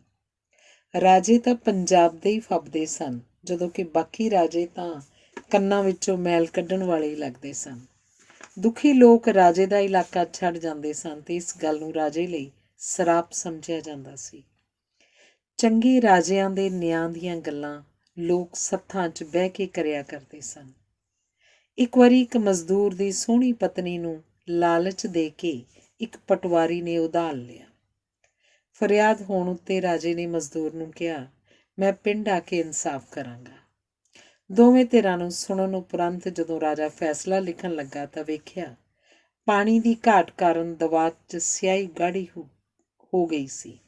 ਸੋ ਪਾਣੀ ਲਈ ਕਹੇ ਜਾਣ 'ਤੇ ਪਟਵਾਰੀ ਵੱਲੋਂ ਉਧਾੜੀ ਉਸ ਇਸਤਰੀ ਨੇ ਲਿਆਂਦੀ ਪਾਣੀ ਦੀ ਕੌਲੀ ਸਾਰੀ ਦਵਾਤ 'ਚ ਉਲਟਾ ਦਿੱਤੀ।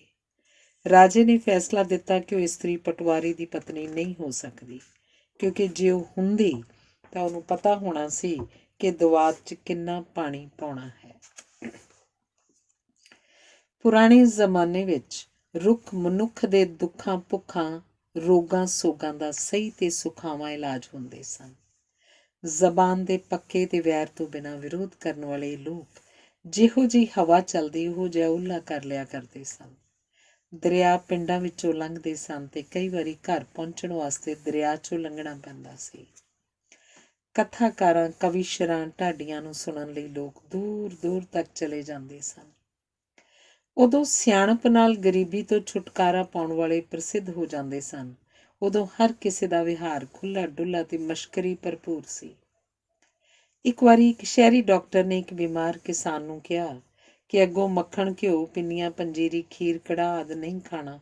ਤਾਂ ਕਿਸਾਨ ਨੇ ਕਿਹਾ, ਫਿਰ ਤਾਂ ਗੋਹਾ ਹੀ ਬਚਿਆ, ਉਹ ਖਾ ਲਿਆ ਕਰਾਂ। ਰਾਮਾਇਣ ਦੀ ਕਥਾ ਸੁਣ ਕੇ ਇੱਕ ਪੇਂਡੂ ਇਸਤਰੀ ਨੇ ਕਿਹਾ, ਗੱਲ ਤਾਂ ਨਿੱਕੀ ਜਿਹੀ ਸੀ, ਪਰ ਪੰਡਤ ਮਹੀਨਾ ਭਰ ਗੱਲਾਂ 'ਚੋਂ ਗੱਲਾਂ ਕੱਢਦਾ ਰਿਹਾ ਸੀ। ਪੁਰਾਣੇ ਜ਼ਮਾਨੇ 'ਚ ਸਿਆਣੇ ਲੱਗਣ ਦੇ ਚਾਅ 'ਚ ਕਈ ਜਵਾਨੀ ਵਿੱਚ ਹੀ ਬਜ਼ੁਰਗਾਂ ਵਾਲਾ ਪਹਿਰਾਵਾ ਅਪਣਾ ਲੈਂਦੇ ਸਨ। ਮਰਾਸੀ, ਅਮਲੀ ਤੇ ਛੜੇ ਪਿੰਡ ਦੀ ਰੌਣਕ ਹੁੰਦੇ ਸਨ। ਪਿੰਡ 'ਚ ਜਦੋਂ ਵੀ ਕੋਈ ਬਾਹਰਲਾ ਆਉਂਦਾ, ਉਹਦਾ ਹਾਲ ਚਾਲ ਸਭ ਤੋਂ ਪਹਿਲਾਂ ਪਿੰਡ ਦੇ ਕੁੱਤੇ ਹੀ ਪੁੱਛਦੇ ਸਨ। ਪਿੰਡਾਂ ਵਿੱਚ ਹਰ ਇੱਕ ਨਵੀਂ ਗੱਲ ਦਾ ਮਖੌਲ ਉਡਾਇਆ ਜਾਂਦਾ ਸੀ। ਜੇ ਕਿਸੇ ਦੀ ਅੱਲ ਪੈ ਜਾਂਦੀ ਤਾਂ ਪਰਿਵਾਰ ਨਾਲ ਪੀੜ੍ਹੀਆਂ ਤੱਕ ਜੁੜੀ ਰਹਿੰਦੀ ਸੀ। ਪੁਰਾਣੇ ਜ਼ਮਾਨੇ 'ਚ ਇਲਾਜ ਦੀਆਂ ਸਹੂਲਤਾਂ ਘੱਟ ਹੋਣ ਕਾਰਨ ਟੀਰੇ, ਕਾਣੇ, ਟੁੰਡੇ, ਲੰਗੜੇ, ਕੁੱਬੇ ਆਦਿ ਆਮ ਸਨ। ਹਰ ਪਰਿਵਾਰ 'ਚ 6-7 ਬੱਚੇ ਹੋਣ ਕਰਕੇ ਉਹਨਾਂ ਦੇ ਜਿਉਂਦੇ ਰਹਿਣ ਬਾਰੇ ਮਾਪਿਆਂ ਦੀ ਚਿੰਤਾ ਵੰਡੀ ਜਾਂਦੀ ਸੀ।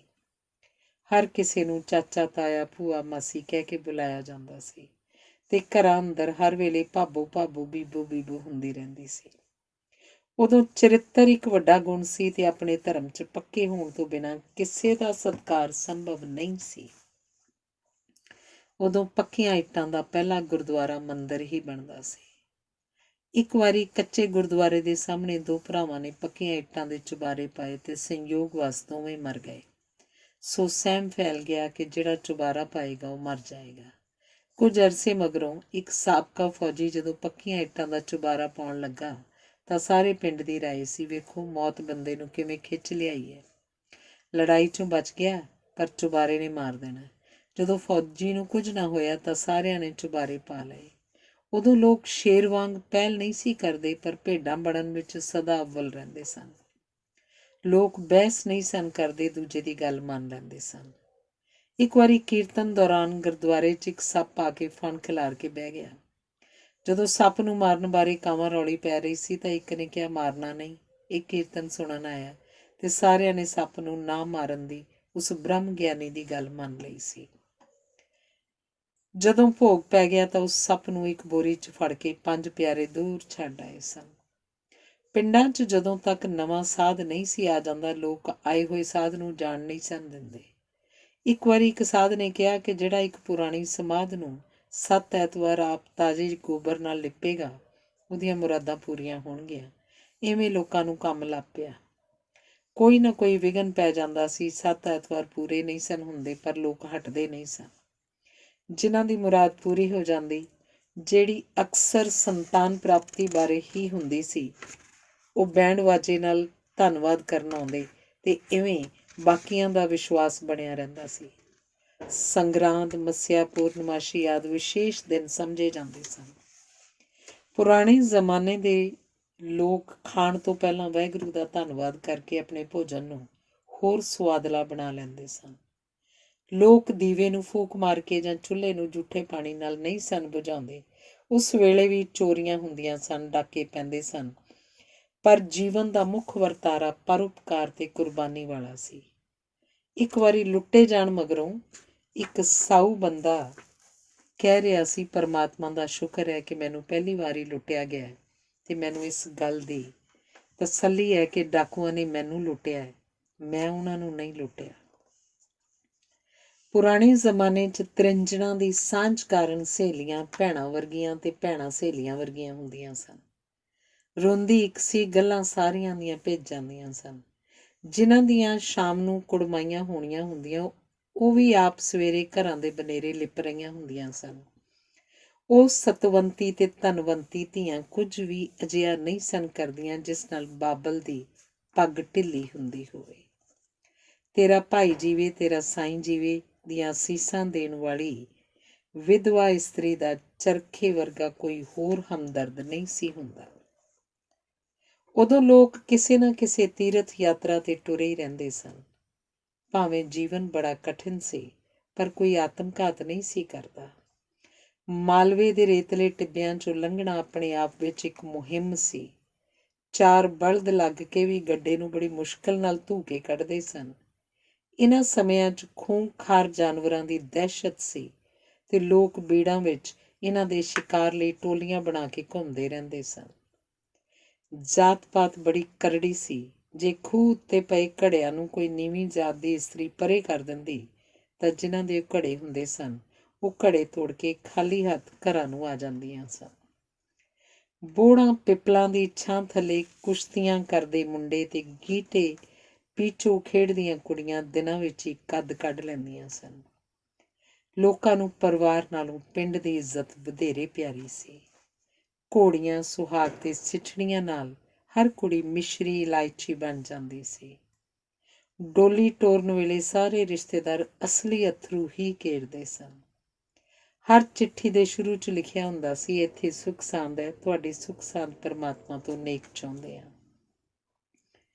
ਲੋਕ ਮਰੀਜ਼ ਨੂੰ ਹਸਪਤਾਲ ਉਦੋਂ ਹੀ ਲੈ ਕੇ ਜਾਂਦੇ ਸਨ ਜਦੋਂ ਲਗਭਗ ਮਰ ਚੁੱਕਾ ਹੁੰਦਾ ਸੀ। ਲੋਕ ਆਪਰੇਸ਼ਨ ਤੋਂ ਬੜਾ ਡਰਦੇ ਸਨ। ਇੱਕ ਜਗੀਰਦਾਰ ਨੇ ਆਪਣਾ ਦੰਦ ਕਢਵਾਉਣ ਵੇਲੇ ਹੋਣ ਵਾਲੀ ਪੀੜ ਜਾਣਨ ਵਾਸਤੇ ਪਹਿਲਾਂ ਆਪਣੇ ਇੱਕ ਮੁਜਾਰੇ ਦਾ ਦੰਦ ਕਢਵਾਇਆ ਸੀ।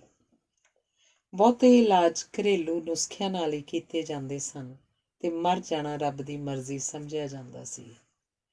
ਪੁਰਾਣਾ ਜ਼ਮਾਨਾ ਉਹ ਸਮਾਂ ਸੀ ਜਦੋਂ ਸ਼ਹਿਰੀਆਂ ਨੂੰ ਵੀ ਸ਼ਹਿਰੀਆਂ ਵਾਲੀਆਂ ਚਲਾਕੀਆਂ ਨਹੀਂ ਸਨ ਆਉਂਦੀਆਂ। ਜੀਵਨ ਦੀ ਚਾਲ ਸਹਿਜ ਸੀ। ਵੇਖਿਆ ਗਿਆ ਹੈ ਕਿ ਬਹੁਤੇ ਲੋਕ ਪੁਰਾਣੇ ਜ਼ਮਾਨੇ ਨੂੰ ਉਦੋਂ ਚੀਜ਼ਾਂ ਦੇ ਸਸਤੇ ਹੋਣ ਕਰਕੇ ਵਡਿਆਉਂਦੇ ਹਨ, ਪਰ ਉਦੋਂ ਵੀ ਚੀਜ਼ਾਂ ਉਸ ਵੇਲੇ ਦੀਆਂ ਆਮਦਨਾਂ ਦੇ ਸੰਦਰਭ 'ਚ ਮਹਿੰਗੀਆਂ ਹੀ ਸਨ। 20 ਰੁਪਏ ਤੋਲਾ ਸੋਨਾ ਸੀ, ਪਰ 20 ਰੁਪਏ ਹੁੰਦੇ ਹੀ ਕਿਸ ਕੋਲ ਸਨ। ਇੱਕ ਬੰਦੇ ਕੋਲ 5000 ਰੁਪਈਆ ਸੀ ਤੇ ਉਹਦਾ ਨਾਂ ਹੀ 5000 ਹੀ ਪੈ ਗਿਆ ਸੀ ਤੇ ਦੂਰ ਦੂਰ ਦੇ ਲੋਕ ਉਹਨੂੰ ਵੇਖਣ ਆਉਂਦੇ ਸਨ। ਦੂਜਾ ਸੰਸਾਰ ਯੁੱਧ ਮੁੱਕਣ, ਦੇਸ਼ ਆਜ਼ਾਦ ਹੋਣ, ਹਿਮਾਲਾ ਦੀ ਚੋਟੀ ਨੂੰ ਫਤਿਹ ਕਰਨ, ਗਾਂਧੀ ਜੀ ਦੇ ਮਾਰੇ ਜਾਣ ਆਦਿ ਦੀ ਖਬਰ ਦੇਸ਼ ਵਿੱਚ ਜੰਗਲ ਦੀ ਅੱਗ ਵਾਂਗ ਫੈਲੀ ਸੀ। ਜਿੰਨੇ ਅੱਜ ਕੱਲ੍ਹ ਇੱਕ ਆਮ ਘਰ 'ਚ ਕੱਪੜੇ ਹੁੰਦੇ ਹਨ, ਓਨੇ ਕੱਪੜੇ ਪੁਰਾਣੇ ਜ਼ਮਾਨੇ 'ਚ ਕੱਪੜੇ ਦੀ ਇੱਕ ਦੁਕਾਨ ਵਿੱਚ ਵੀ ਨਹੀਂ ਸਨ ਹੁੰਦੇ। ਚੀਜ਼ਾਂ ਘੱਟ ਸਨ, ਚਾਅ ਵਧੇਰੇ ਸਨ, ਵਸੀਲੇ ਥੋੜ੍ਹੇ ਸਨ ਪਰ ਪਿਆਰ ਬਹੁਤ ਸੀ। ਸਾਧਨ ਘੱਟ ਸਨ ਪਰ ਸਾਧਨਾਂ ਦਾ ਕੋਈ ਅੰਤ ਨਹੀਂ ਸੀ। ਪਰਉਪਕਾਰੀ ਕਿਸਾਨ ਦੇ ਦਿਲ ਵਾਂਗ ਆਲਾ ਦੁਆਲਾ ਬੜਾ ਖੁੱਲ੍ਹਾ ਸੀ। ਦਫ਼ਤਰਾਂ ਵਿੱਚ ਰਿਸ਼ਵਤ ਕੋਈ ਜਾਣਦਾ ਵੀ ਨਹੀਂ ਸੀ। ਸਭਨੀ ਥਾਈਂ ਸ਼ਰਾਫਤ ਦਾ ਰਾਜ ਸੀ। ਅੱਖ ਦੀ ਸ਼ਰਮ ਹਰ ਵਿਅਕਤੀ ਦਾ ਮੁੱਖ ਲੱਛਣ ਹੋਇਆ ਕਰਦੀ ਸੀ। ਜਦੋਂ ਵੀ ਗੱਲ ਚੱਲੇਗੀ ਕਿ ਕਿੱਥੋਂ ਚੱਲੇ ਸਾਂ, ਕਿੱਥੇ ਪਹੁੰਚੇ ਹਾਂ, ਤਾਂ ਨਿਚੋੜ ਹੀ ਨਿਕਲੇਗਾ ਕਿ ਲੰਮੀਆਂ ਕਾਰਾਂ, ਚੌੜੀਆਂ ਜਾਇਦਾਦਾਂ ਤੇ ਵੱਡੀਆਂ ਆਮਦਨਾਂ ਤਸੱਲੀ ਨਹੀਂ ਦਿੰਦੀਆਂ। ਤਸੱਲੀ ਮਿਲਦੀ ਹੈ ਸੁੱਚੇ ਤੇ ਸੁਹਿਰਦ ਰਿਸ਼ਤਿਆਂ ਦੇ ਨਿੱਘ ਵਿੱਚੋਂ। ਇਸ ਕਰਕੇ ਪੁਰਾਣੇ ਜ਼ਮਾਨੇ ਦੇ ਖੁੱਲ੍ਹੇ ਖੁਲਾਸੇ ਤੇ ਸਾਦੇ ਤੇ ਸਾਊ, ਸਖੀ ਤੇ ਸਹਿਯੋਗੀ ਜੀਵਨ ਦੇ ਵੇਰਵਿਆਂ ਸਾਹਮਣੇ ਮੰਨਣਾ ਪਏਗਾ ਕਿ ਪੁਰਾਣੇ ਜ਼ਮਾਨੇ ਬੜੇ ਚੰਗੇ ਸਨ। ਧੰਨਵਾਦ। ਅਗਲਾ ਲੇਖ ਹੈ ਚੱਜ ਆਚਾਰ। ਦਾਦਾ ਜੀ, ਪਿਤਾ ਜੀ ਕਿੰਨੇ ਵੀ ਲੰਮੇ ਰਹੇ ਹੋਣ, ਦੱਸਣ ਵੇਲੇ ਸਾਨੂੰ ਆਪਣਾ ਕੱਦ ਹੀ ਦੱਸਣਾ ਪਏਗਾ। ਜੇ ਜਾਣ ਵੇਲੇ ਦਰਵਾਜ਼ਾ ਆਰਾਮ ਨਾਲ ਬੰਦ ਕਰੀਏ ਤਾਂ ਹੀ ਅਗਲਾ ਦਰਵਾਜ਼ਾ ਆਰਾਮ ਨਾਲ ਖੁੱਲ੍ਹਦਾ ਹੈ। ਚੱਜ ਆਚਾਰ, ਵਰਤੋਂ ਵਿਹਾਰ, ਸ਼ਿਸ਼ਟਾਚਾਰ ਆਦਿ ਦੀ ਮੁੱਢਲੀ ਸਿੱਖਿਆ ਸਾਨੂੰ ਆਪਣੇ ਘਰ ਤੇ ਪਰਿਵਾਰ 'ਚੋਂ ਮਿਲਦੀ ਹੈ। ਵਿੱਦਿਆ ਵਾਂਗ ਚੱਜ ਆਚਾਰ ਦੇ ਪੱਖੋਂ ਵੀ ਹਰ ਕਿਸੇ ਨੂੰ ਮੁੱਢੋਂ ਆਰੰਭ ਕਰਨਾ ਪੈਂਦਾ ਹੈ। ਘਰ ਉਸ ਥਾਂ ਨੂੰ ਕਹਿੰਦੇ ਹਨ ਜਿੱਥੇ ਅਸੀਂ ਆਪ ਰਹਿੰਦੇ ਹਾਂ ਤੇ ਜਿੱਥੇ ਸਾਡੇ ਮਹਿਮਾਨ ਆਉਂਦੇ ਹਨ। ਮਹਿਮਾਨ ਸਾਨੂੰ ਆਪਣਾ ਚੱਜ ਆਚਾਰ ਵਿਖਾਉਂਦੇ ਤੇ ਸਾਡਾ ਚੱਜ ਆਚਾਰ ਪਰਖਦੇ ਹਨ। ਜਦੋਂ ਤੱਕ ਅਸੀਂ ਦੂਜਿਆਂ ਦਾ ਅਨੋਖਾਪਣ ਨਹੀਂ ਵੇਖਦੇ, ਉਦੋਂ ਤੱਕ ਸਾਨੂੰ ਆਪਣੇ ਨਿਵੇਕਲੇਪਣ ਦੀ ਸੋਝੀ ਵੀ ਨਹੀਂ ਹੁੰਦੀ। ਚੱਜ ਆਚਾਰ ਵਾਲੇ ਬੰਦੇ ਆਸ ਉਮੀਦ ਦਾ ਹੁੰਗਾਰਾ ਹੁੰਦੇ ਹਨ। ਉਹਨਾਂ ਦੇ ਹੁੰਦਿਆਂ ਜ਼ਿੰਦਗੀ ਦੇ ਸੋਹਣੇ ਹੋਣ ਦੀ ਧਰਵਾਸ ਬਣੀ ਰਹਿੰਦੀ ਹੈ। ਚੱਜ ਆਚਾਰ ਵਾਲਾ ਬੰਦਾ ਜੋ ਕੁਝ ਕਹਿੰਦਾ ਹੈ ਉਹ ਉਸ ਵੱਲੋਂ ਕੀਤੇ, ਕਹੇ ਤੇ ਦੱਸੇ ਜਾਣ ਕਾਰਨ ਚੰਗਾ ਲੱਗਦਾ ਹੈ। ਚੱਜ ਆਚਾਰ ਦਾ ਉਦੇਸ਼ ਚੰਗੇ ਲੱਗਣਾ ਹੁੰਦਾ ਹੈ। ਚੰਗੇ ਬੰਦੇ ਦੇ ਜਾਣ ਮਗਰੋਂ ਵੀ ਉਸਦੇ ਚੰਗੇ ਹੋਣ ਦੀਆਂ ਹੀ ਗੱਲਾਂ ਹੁੰਦੀਆਂ ਹਨ। ਚੱਜ ਆਚਾਰ ਵਾਲੇ ਲੋਕ ਜ਼ਿੰਮੇਵਾਰ ਹੁੰਦੇ ਹਨ ਤੇ ਜ਼ਿੰਮੇਵਾਰੀਆਂ ਚੁੱਕਦੇ ਹਨ। ਜਿਸ ਕਾਰਨ ਹਰ ਕਿਸੇ ਨੂੰ ਉਹਨਾਂ ਦੀ ਲੋੜ ਦੀ ਉਡੀਕ ਹੁੰਦੀ ਹੈ। ਅਕਸਰ ਕਿਸੇ ਇੱਕ ਬੰਦੇ ਦੀ ਸੁਚੱਜੇ ਵਿਹਾਰ ਕਾਰਨ ਉਸਦਾ ਛੋਟਾ ਜਿਹਾ ਪਿੰਡ ਵੱਡਾ ਨਾਮ ਬਣ ਜਾਂਦਾ ਹੈ। ਸਮਾਜ ਜਾਂ ਅਰਥਚਾਰਾ ਕੋਈ ਵੀ ਹੋਵੇ, ਮਨੁੱਖ ਨਿਰੋਲ ਆਪਣੀ ਮਰਜ਼ੀ ਨਾਲ ਨਹੀਂ ਚੱਲ ਸਕਦਾ। ਹਰ ਕਿਸੇ ਨੂੰ ਸਮਾਜ ਵੱਲੋਂ ਉਸਾਰੇ ਵਿਹਾਰ ਦੇ ਸਾਂਝੇ ਨੇਮ ਮੰਨਣੇ ਪੈਂਦੇ ਹਨ, ਜਿਨ੍ਹਾਂ ਨੂੰ ਰੀਤੀ ਰਿਵਾਜ਼ ਕਿਹਾ ਜਾਂਦਾ ਹੈ। ਰਸਮਾਂ ਰੀਤਾਂ ਦੇ ਅਰਥ ਉਹਨਾਂ ਦੇ ਬਾਹਰੀ ਰੂਪ 'ਚ ਨਹੀਂ ਹੁੰਦੇ, ਇਹਨਾਂ ਦੇ ਅੰਦਰ ਛੁਪੇ ਹੋਏ ਹੁੰਦੇ ਹਨ। ਇਹਨਾਂ ਰਸਮਾਂ ਰੀਤਾਂ ਤੋਂ ਬੇਮੁਖ ਹੋ ਕੇ ਮਨੁੱਖ ਸੁੰਗੜਦਾ ਹੈ। ਫੈਲਣ ਦੀ ਥਾਂ ਸੁੰਗੜਨ ਕਾਰਨ ਹੀ ਅਸੀਂ ਪਹਿਲਾਂ ਚਾਚੇ ਤਾਏ ਘਰੋਂ ਕੱਢੇ, ਫਿਰ ਦਾਦਾ ਦਾਦੀ ਵੀ ਕੱਢ ਦਿੱਤੇ। ਇਹਨਾਂ ਕਾਰਨਾਂ ਕਰਕੇ ਹੁਣ ਪਤੀ ਪਤਨੀ ਪਿਓ ਪੁੱਤਰ ਝਗੜਦੇ ਹਨ ਤੇ ਮਾਂ ਧੀ ਵੀ ਬਿਨਾਂ ਲੜੇ ਝਗੜੇ ਨਹੀਂ ਰਹਿ ਸਕਦੀਆਂ। ਚੱਜ ਆਚਾਰ ਜ਼ਿੰਦਗੀ ਦੇ ਚਾਨਣੇ ਪੱਖ ਨੂੰ ਹੋਰ ਚਮਕਾ ਦਿੰਦੇ ਹਨ, ਜਦੋਂ ਕਿ ਇਹਨਾਂ ਦੀ ਅਣਹੋਂਦ ਵਿੱਚ ਥੋੜ੍ਹਾ ਅਪਮਾਨ, ਝਗੜੇ, ਵਿਰੋਧ ਤੇ ਸਾੜਾ ਈਰਖਾ ਹੀ ਉਪਜਦੇ ਹਨ। ਹੁਣ ਇੱਕ ਮਿਹਨਤ ਕਰਦਾ ਹੈ ਤੇ ਸੈਂਕੜੇ ਸੁਪਨੇ ਵੇਖਦੇ ਹਨ। ਇੱਕ ਚਾਹੁੰਦਾ ਹੈ ਕਿ ਮੈਂ ਮਿਹਨਤ ਨਾਲ ਕਰੋੜਪਤੀ ਬਣਾ, ਪਰ 50 ਚਾਹੁਣਗੇ ਕਿ ਕਿਧਰੋਂ ਕਰੋੜ ਰੁਪਏ ਹੀ ਲੱਭ ਪੈਣ। ਅਸੀਂ ਸਮਾਜ ਦਾ ਅੰਗ ਇਸ ਲਈ ਬਣਨਾ ਚਾਹੁੰਦੇ ਹਾਂ ਕਿਉਂਕਿ ਸਾਡੇ ਵਿੱਚ ਵੱਡੇ ਹੋਣ ਤੇ ਫੈਲਣ ਦੀ ਇੱਛਾ ਹੁੰਦੀ ਹੈ ਤੇ ਸਮਾਜ ਸਾਨੂੰ ਵਿਕਾਸ ਕਰਨ ਲਈ ਸਹੂਲਤਾਂ ਪ੍ਰਦਾਨ ਕਰਦਾ ਹੈ। ਮਨੁੱਖ ਦਾ ਸਮਾਜ ਨਾਲ ਉਹੀ ਸੰਬੰਧ ਹੈ ਜੋ ਬੈਟਰੀ ਦਾ ਕਾਰ ਨਾਲ ਹੁੰਦਾ ਹੈ। ਬੈਟਰੀ ਕਾਰ ਨੂੰ ਚਲਾਉਂਦੀ ਹੈ ਤੇ ਕਾਰ ਦੇ ਚੱਲਣ ਨਾਲ ਆਪ ਚੱਲਦੀ ਰਹਿੰਦੀ ਹੈ। ਦੋਹਾਂ ਵਿੱਚ ਇੱਕ ਦੂਜੇ ਪ੍ਰਤੀ ਸਹਿਯੋਗ ਤੇ ਸਤਿਕਾਰ ਦੀ ਭਾਵਨਾ ਹੁੰਦੀ ਹੈ। ਭਾਰਤ ਦੇ ਲੋਕ ਧਰਮ ਤੋਂ ਸਿਵਾਏ ਹਰ ਚੀਜ਼ ਜਾਂ ਵਿਹਾਰ ਪ੍ਰਤੀ ਲਾਪਰਵਾਹ ਹਨ, ਪਰ ਹੁਣ ਸਮੁੱਚੇ ਸੰਸਾਰ ਨਾਲ ਵਾਹ ਪੈਣ ਕਰਕੇ ਸਾਰੇ ਸੋਚਣ ਲੱਗ ਪਏ ਹਨ ਕਿ ਜ਼ਿੰਦਗੀ ਤੇ ਸਮਾਜ ਨੂੰ ਚੰਗੇਰਾ ਬਣਾਉਣ ਦੀ ਲੋੜ ਹੈ ਤੇ ਇਹਨਾਂ ਨੂੰ ਸੁਧਾਰਿਆ ਸੰਵਾਰਿਆ ਜਾ ਸਕਦਾ ਹੈ। ਅਸੀਂ ਚਾਹੁੰਦੇ ਹਾਂ ਕਿ ਸਾਡੇ ਨਾਲ ਸਾਊ ਵਿਹਾਰ ਕੀਤਾ ਜਾਏ ਤੇ ਸਾਨੂੰ ਟਿਕਟ ਲੈਣ ਸਮੇਂ ਲੰਮੀ ਕਤਾਰ 'ਚ ਨਾ ਖਲੋਣਾ ਪਵੇ, ਬਿੱਲ ਭਰਨ ਵੇਲੇ ਪਰੇਸ਼ਾਨ ਨਾ ਹੋਣਾ ਪਵੇ, ਦਫ਼ਤਰ ਵਿੱਚ ਕੰਮ ਲਈ ਗੇੜੇ ਨਾ ਲਾਉਣੇ ਪੈਣ।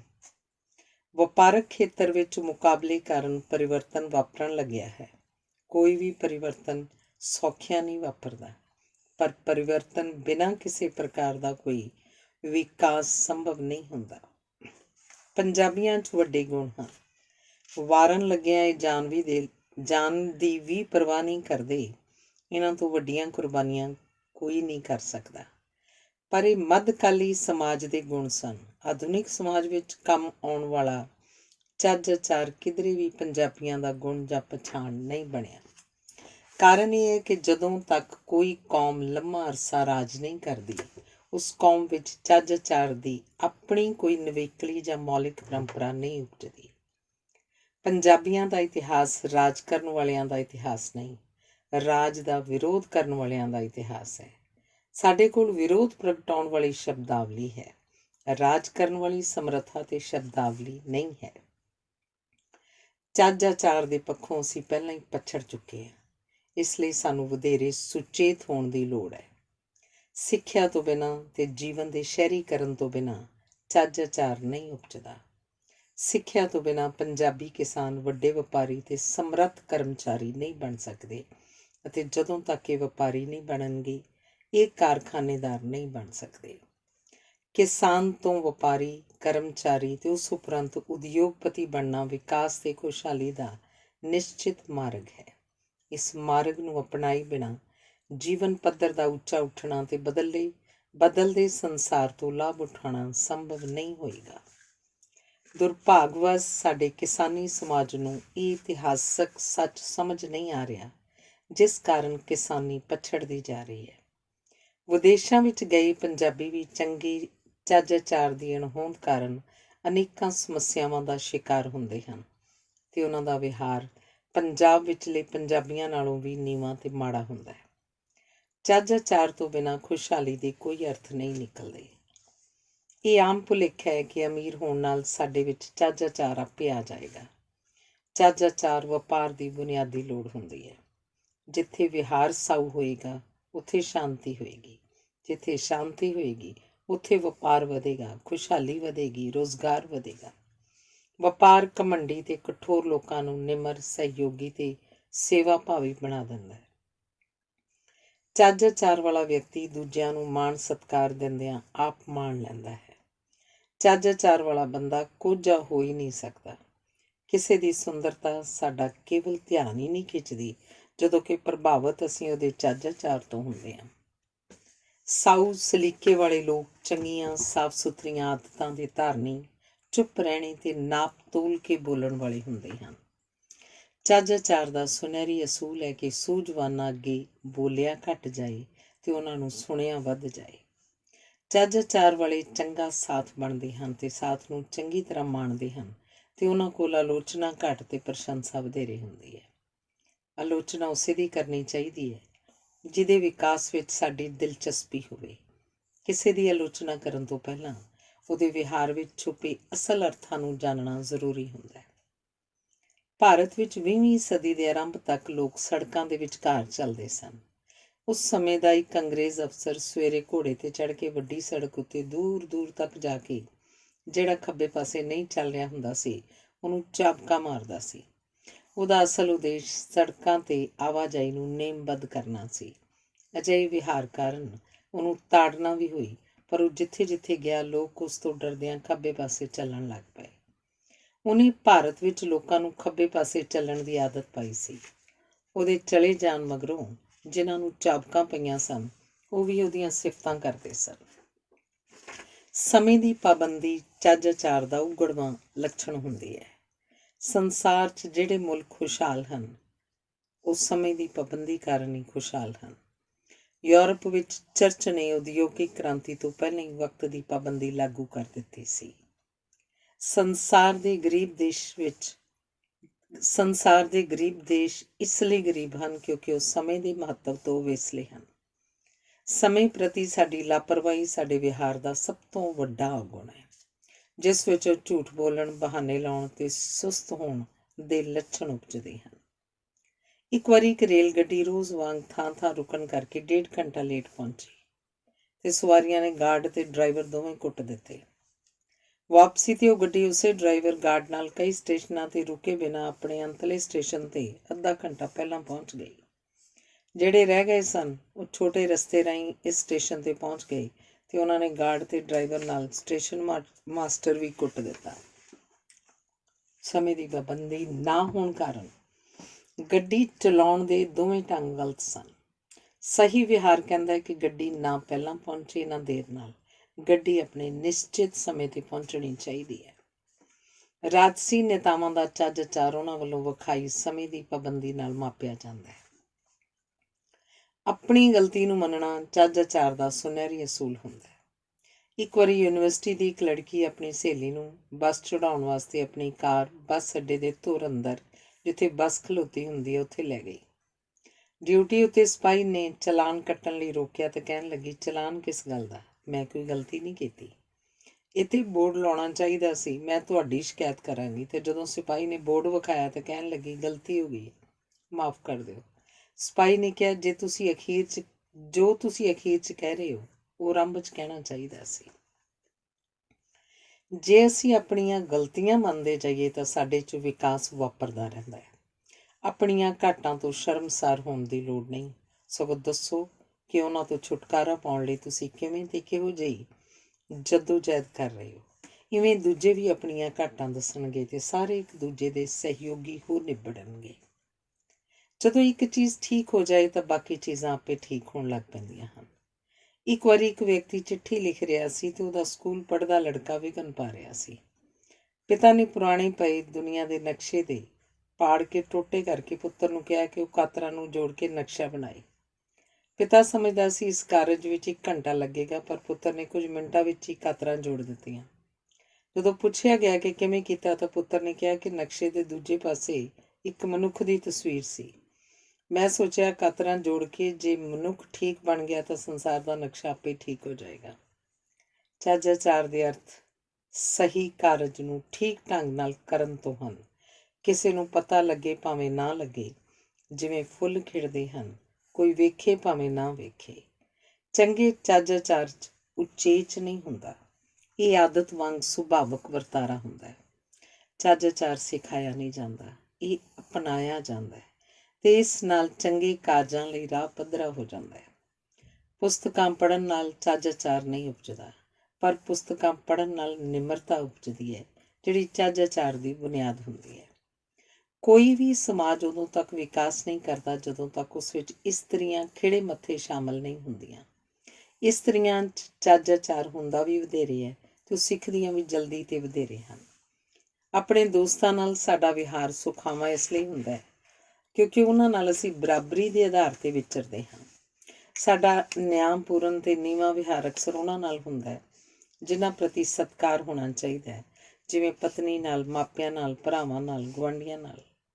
ਦੂਜਿਆਂ ਦੇ ਗੁਣਾਂ ਦੀ ਕਦਰ ਕਰਨੀ ਕੋਈ ਸਿਕੰਦਰ ਤੋਂ ਸਿੱਖੇ। ਸਿਕੰਦਰ ਹੈ ਤਾਂ ਹਮਲਾਵਰ ਸੀ, ਪਰ ਪੋਰਸ ਨਾਲ ਆਪਣੇ ਚੰਗੇ ਵਿਹਾਰ ਕਾਰਨ ਉਹਨੇ ਭਾਰਤੀਆਂ ਦੇ ਦਿਲ ਜਿੱਤ ਲਏ ਸਨ, ਜਦੋਂ ਕਿ ਚੰਗੇਜ਼ ਖਾਂ ਅਤੇ ਗਜ਼ਨਵੀ ਆਦਿ ਨੇ ਭਾਰਤੀਆਂ ਤੋਂ ਨਫ਼ਰਤ ਹੀ ਕਮਾਈ ਸੀ। ਸਾਡੇ ਜੀਵਨ ਦੇ ਵਿਕਾਸ 'ਚ ਜਿਸ ਨੇ ਵੀ ਯੋਗਦਾਨ ਪਾਇਆ ਹੋਵੇ ਉਸ ਦਾ ਧੰਨਵਾਦ ਕਰਨ ਨਾਲ ਅਸੀਸਾਂ ਹੀ ਮਿਲਣਗੀਆਂ। ਸਾਡੇ ਸ਼ੁਭ ਚਿੰਤਕਾਂ ਦੀਆਂ ਅਸੀਸਾਂ ਭੈੜੇ ਬੰਦਿਆਂ ਦੀਆਂ ਬਦਦੁਆਵਾਂ ਦਾ ਰਾਹ ਰੋਕ ਲੈਂਦੀਆਂ ਹਨ। ਚੱਜ ਆਚਾਰ ਦਾ ਇਹ ਸੁਨਹਿਰੀ ਅਸੂਲ ਹੈ ਕਿ ਜਦੋਂ ਕਿਸੇ ਨਾਲ ਚੰਗਾ ਵਿਹਾਰ ਕਰੋ ਤਾਂ ਉਹਦੀ ਆਸ ਨਾਲੋਂ ਵੱਧ ਚੰਗਾ ਕਰੋ, ਤਾਂ ਕਿ ਉਹਨੂੰ ਮੋੜਵਾਂ ਚੰਗਾ ਵਿਹਾਰ ਕਰਦਿਆਂ ਕੋਈ ਦੁਚਿੱਤੀ ਨਾ ਹੋਵੇ।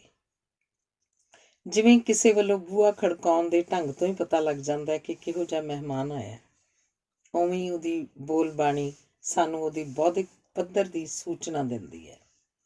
ਜੇ ਅਸੀਂ ਆਪਣੀ ਬੋਲਬਾਣੀ ਸੰਵਾਰ ਲਈਏ ਤਾਂ ਇਸ ਨਾਲ ਹੀ ਸਭ ਕੁਝ ਸੰਵਰਦਾ ਜਾਏਗਾ। ਕਿਸੇ ਨਾਲ ਵਰਤੀ ਬੋਲਬਾਣੀ ਨਾਲ ਹੀ ਉਸ ਨਾਲ ਸਾਡੀ ਨੇੜਤਾ ਅਤੇ ਵਿੱਥ ਦਾ ਪਤਾ ਲੱਗਦਾ ਹੈ। ਇਨਸਾਨੀਅਤ ਚੱਜ ਆਚਾਰ ਦਾ ਹੀ ਦੂਜਾ ਨਾਂ ਹੈ।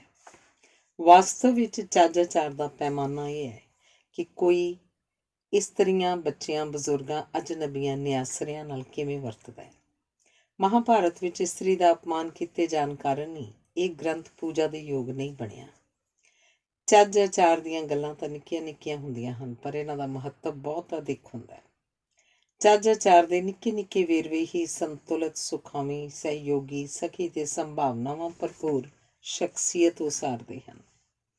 ਉਦਾਹਰਨ ਵਜੋਂ ਕੀਤਾ ਵਾਅਦਾ ਪੂਰਾ ਨਾ ਕਰਨਾ ਕੁਚੱਜਾਪਣ ਹੁੰਦਾ ਹੈ। ਪੱਛੜ ਕੇ ਪਹੁੰਚਣਾ ਅਤੇ ਬਹਾਨਾ ਲਾਉਣਾ ਭੈੜੀ ਆਦਤ ਹੁੰਦੀ ਹੈ। ਰੌਲਾ ਪਾਉਣਾ ਮਹਿਮਾਨਾਂ ਦੀ ਬੇਇੱਜ਼ਤੀ ਕਰਨ ਦਾ ਪ੍ਰਗਟਾਵਾ ਹੁੰਦਾ ਹੈ। ਉੱਚਾ ਬੋਲਣਾ ਅਤੇ ਉੱਚਾ ਹੱਸਣਾ ਬੇਸ਼ਰਮੀ ਦਾ ਐਲਾਨ ਹੁੰਦਾ ਹੈ। ਬਹੁਤੇ ਛਾਪਾਂ ਛੱਲੇ ਪਾਉਣੇ ਹੋਛੇਪਣ ਦੀ ਨਿਸ਼ਾਨੀ ਹੁੰਦੀ ਹੈ। ਕਿਸੇ ਇਸਤਰੀ ਬਾਰੇ ਅਵਾਰਾਜੀ ਰਾਏ ਦੇਣੀ ਮਾਨਸਿਕ ਕੰਗਾਲੀ ਦਾ ਪ੍ਰਮਾਣ ਹੁੰਦਾ ਹੈ। ਕੰਧ ਦਾ ਸਹਾਰਾ ਲੈ ਕੇ ਖਲੋਣਾ, ਹੱਥ ਨਾਲ ਕੁਝ ਘੁਮਾਉਂਦੇ ਰਹਿਣਾ, ਨੱਕ ਵਿੱਚ ਉਂਗਲ ਮਾਰਦੇ ਰਹਿਣਾ, ਬੈਠਿਆਂ ਪੈਰ ਹਿਲਾਉਣਾ, ਕਿਸੇ ਦੇ ਘਰ ਪਏ ਯੰਤਰਾਂ ਨੂੰ ਆਪੇ ਚਲਾਉਣ ਲੱਗ ਜਾਣਾ, ਕਿਸੇ ਦੀ ਨਿੱਜੀ ਚੀਜ਼ ਦਾ ਮੰਗਣਾ, ਕਿਸੇ ਦੇ ਘਰ ਬੇਵਕਤ ਜਾਣਾ, ਜਾਣ ਵੇਲੇ ਗੇਟ ਜਾਂ ਦਰਵਾਜ਼ਾ ਖੁੱਲ੍ਹਾ ਛੱਡ ਜਾਣਾ, ਕਿਸੇ ਦੀ ਚਿੱਠੀ ਨੂੰ ਪੜ੍ਹਨਾ ਆਦਿ ਕਿਸੇ ਵੀ ਸੱਭਿਆਚਾਰ ਵਿੱਚ ਚੰਗੇ ਚੱਜ ਆਚਾਰ ਦੇ ਲੱਛਣ ਨਹੀਂ ਹੁੰਦੇ। ਜੇ ਮਹਿਮਾਨ 2 ਹਨ ਤਾਂ ਪਲੇਟ 'ਚ ਪਾਣੀ ਦੇ 3 ਗਲਾਸ ਰੱਖ ਕੇ ਪੇਸ਼ ਕਰਨੇ ਚਾਹੀਦੇ ਹਨ। ਦਿਨ ਵੇਲੇ ਆਏ ਪਰ ਰਾਤ ਰਹਿਣ ਵਾਲੇ ਮਹਿਮਾਨ ਨੂੰ ਚੱਪਲਾਂ, ਤੌਲੀਆ ਦਿਓ ਅਤੇ ਗੁਸਲਖਾਨਾ ਵਿਖਾਓ। ਮਹਿਮਾਨ ਦੇ ਸਿਰਹਾਣੇ ਰਾਤ ਲੋੜ ਪੈਣ ਵਾਲਾ ਪੀਣ ਵਾਲਾ ਪਾਣੀ ਜ਼ਰੂਰ ਰੱਖੋ। ਵੱਸ ਲੱਗਦੇ ਬੇਅੰਤਿਆ ਪ੍ਰੋਗਰਾਮ ਮੁਲਤਵੀ ਨਹੀਂ ਕਰਨਾ ਚਾਹੀਦਾ। ਟੈਲੀਫੋਨ ਕਰਨ ਵੇਲੇ ਸੁਣਨ ਵਾਲੇ ਨੂੰ ਇਹ ਨਾ ਪੁੱਛੋ ਪਛਾਣਿਆ ਜਾਂ ਕੌਣ ਬੋਲਦਾ, ਸਗੋਂ ਤੁਸੀਂ ਦੱਸੋ ਕਿ ਤੁਸੀਂ ਕੌਣ ਬੋਲ ਰਹੇ ਹੋ, ਤੁਸੀਂ ਕਿਸ ਨਾਲ ਗੱਲ ਕਰਨੀ ਹੈ। ਸਿੱਖਣ ਦੀ ਲੋੜ ਹੈ ਕਿ ਭੈੜੀ ਖਬਰ ਕਿਵੇਂ ਦੇਣੀ ਹੈ। ਅਜਿਹੇ ਸਮੇਂ ਪਹਿਲਾਂ ਸੋਚ ਲਓ ਕਿ ਕੀ ਕਹਿਣਾ ਹੈ ਅਤੇ ਕਿਸ ਨੂੰ ਕਹਿਣਾ ਹੈ, ਅਤੇ ਪੁੱਛੇ ਜਾਣ ਵਾਲੇ ਸਵਾਲਾਂ ਦਾ ਜਵਾਬ ਕੀ ਦੇਣਾ ਹੈ। ਕਿਸ ਸਮੇਂ ਭੈੜੀ ਸੂਚਨਾ ਦੇਣੀ ਹੈ, ਇਸ ਬਾਰੇ ਵੀ ਸੋਚਣਾ ਚਾਹੀਦਾ ਹੈ। ਚੰਗੀ ਸੂਚਨਾ ਹਰ ਕੋਈ ਦੇ ਸਕਦਾ ਹੈ, ਚੱਜ ਆਚਾਰ ਭੈੜੀ ਸੂਚਨਾ ਦੇਣ ਵੇਲੇ ਪਰਖਿਆ ਜਾਏਗਾ।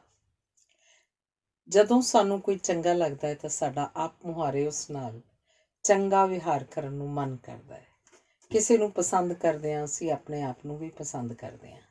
ਆਪਣੇ ਆਪ ਨਾਲ ਚੰਗਾ ਵਿਹਾਰ ਕਰੋ, ਦੂਜਿਆਂ ਨਾਲ ਚੰਗਾ ਵਿਹਾਰ ਕਰਨਾ ਆਪੇ ਆ ਜਾਏਗਾ। ਜਿਸ ਕੋਲ ਹਥਿਆਰ ਹੋਵੇ ਉਸ ਨਾਲ ਬਹਿਸ ਨਹੀਂ ਕਰਨੀ ਚਾਹੀਦੀ, ਕਿਉਂਕਿ ਉਹ ਜਲਦੀ ਤੱਤਾ ਹੋ ਜਾਏਗਾ।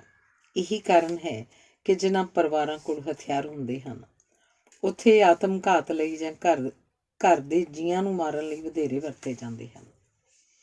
ਅਜੋਕੇ ਮਨੁੱਖ 'ਚ ਮਸ਼ੀਨਾਂ ਨਾਲ ਵਧੇਰੇ ਵਾਹ ਪੈਣ ਕਰਕੇ ਮਨੁੱਖੀ ਵਿਹਾਰ ਵੀ ਮਸ਼ੀਨੀ ਹੋ ਗਿਆ। ਵੇਖਿਆ ਗਿਆ ਕਿ ਜਿਹੜੇ ਲੋਕ ਘੋੜੇ ਰੱਖਦੇ ਸਨ, ਉਹਨਾਂ 'ਚ ਕਾਰਾਂ ਰੱਖਣ ਵਾਲਿਆਂ ਦੇ ਮੁਕਾਬਲੇ ਵਧੇਰੇ ਇਨਸਾਨੀ ਗੁਣ ਹੁੰਦੇ ਸਨ।